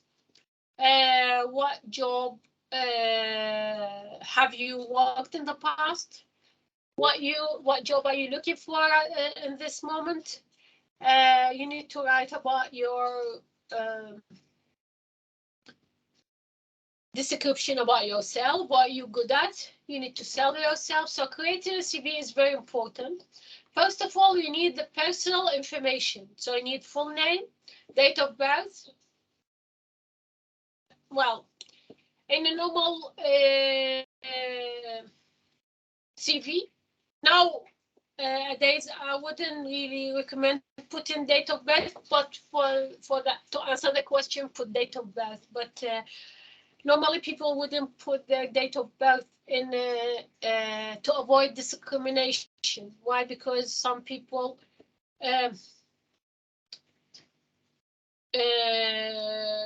might discriminate against all the people when it comes to jobs. So for me, I don't put date of birth, but to answer the question, put full name, date of birth, contact details, and education and qualification is very important. So where you studied, which year, what did you study, what's your grades, is this ongoing or stopped? Have you finished? When the day you finished? And you need the exact correct title to your course. It's very important. And also the employment history. You need to write the date, the time, where did you work, what's the company, what's your job description, what did you handle there. Also, you need the skills and personal attributes. So what's your skills? For example, you need to demonstrate, let us say, sorry about that. Some of you will have 2 languages. Some of you will have excellent IT skills. Some of you will have, they are patient and they are reliable, responsible. You need to put all these skills to show that you're a timekeeper, for example, excellent communicator, friendly, kind. Also, you need 2 references. I wouldn't put names on the CV, but when you answer the question, please put it as it is. Name of the professional. Normally, you put references available or request, And then when they request it from you, you provide them with the names. But to answer the questions, you need to put, just like what you have here, references. You have 2 references, name, professions. How do you know this person? Number, contact number, and also email. Also, you need to keep the CV up to date. It's very important. So how you keep it up to date? Whenever you change job, you put it on your new CV. If you get more training, you put it on your CV. You need to keep it up to date. Why? Because you don't know when you need it. Like suddenly an employer, someone saw you in the nursery, say to you, "You're very kind. I really like you. I have a nursery just around the corner. I would like you to work. And I can offer you a higher salary." So if your CV is up to date, just you submit it straight away. While if you don't have it, you struggle for at least 2-3 days, then this person might find someone else. So you need to keep it up to date. And the best way to do it, you go to Word and there is where you see date, put it automatically changing. And in word processing, or you keep changing it whenever you need, you gain more experience, just go and change the experience straight away, or the jobs straight away, to keep it up to date. Because you never know when you're going to need it. Now, review on learning needs, professional interest, and development opportunities. Because it's your own, when you answer this question, you need to write about yourself. What's your own learning needs? What's your professional interest? What's your development opportunity? So for me, I say, I have, as a practitioner, I have many learning needs. Still don't know how to do first aid. I would like to do first aid course. I would like to do, I don't know, any other types of training. Let us say I need to do training on how to handle badly behaved children, or I need to learn how to I need to improve my English. So next year I'm going to study further. I need to develop anything. And also in terms of professional interest, I am very interested in opening my own nursery, or in being a childminder in the future. That's why I'm studying this course, so I can contact the council and start checking what I need next to do, to be a childminder, or to run my own nursery, or to become a manager in the future. So I'm going to work in the nursery for quite a while, then I will study level 5 in childcare to be a manager in the future, gain better achievement for myself. Development opportunities, yeah, we just spoken about it. So you just need to write about your own experience. What do you like? What do you want to achieve?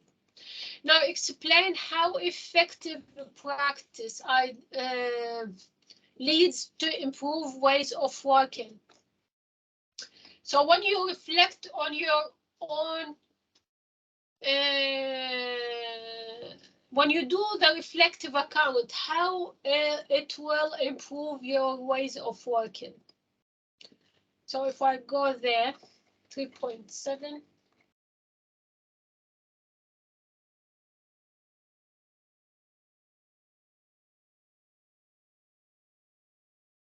So when I do the reflective account,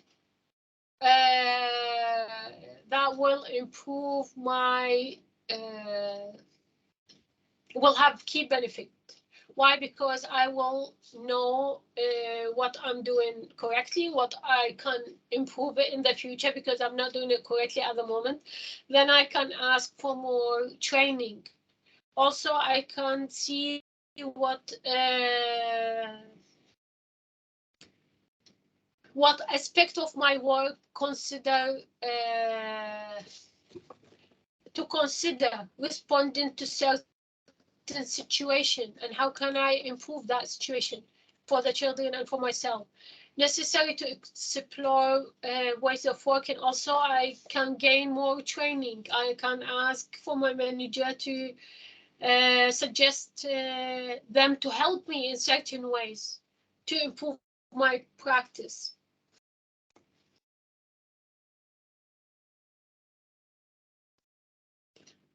Okay, so this is how reflective practice leads to also using learning opportunities to reflect on practice. It is important after a learning opportunity to spend time using the information gained. Like now after the course, you wouldn't think, okay, I finished the course, I don't need to think about it anymore. No, you're going to need to use this information to think about them in the future, use them in our work, and learn more, gain more, ask for more training. Use this, what we have learned in this course in your day-to-day activities. Use it when you read the stories to the books, when you play with the children, stories to the children, when you play with the children, when you feed the children. You've been learning a lot, you need to use it. Also, allowing time. So when you when we're changing our practice, it is worth to remember to take time for both us and the children to adapt to the new way. So when we change our ways of working, we both need to think about the new ways of working. Is it working? What's good about it? What is not good about it? How we can improve it? So we need significant time for us and for the children to adapt, to decide whether the changes are good, whether the changes are not good, and how we can improve our situation.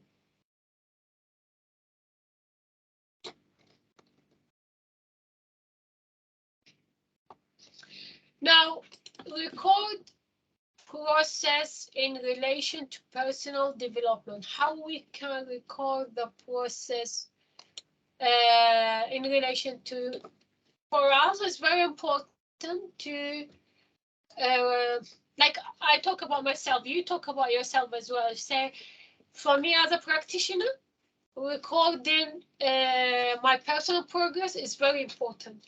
I need to keep it up to date, and I need to keep monitoring that and checking it. Why? Because to develop further.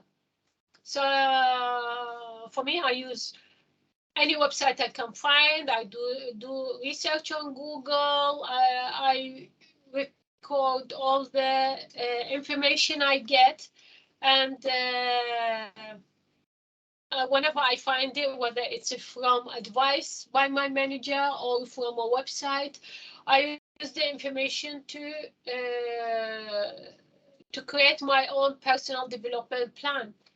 And also, whenever I gain any feedback from my manager, from my colleagues, I use it to develop my own performance.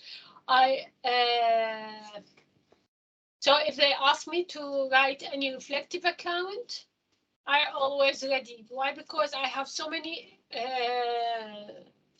examples in my head. I can come up with examples to suit that particular question I was asked.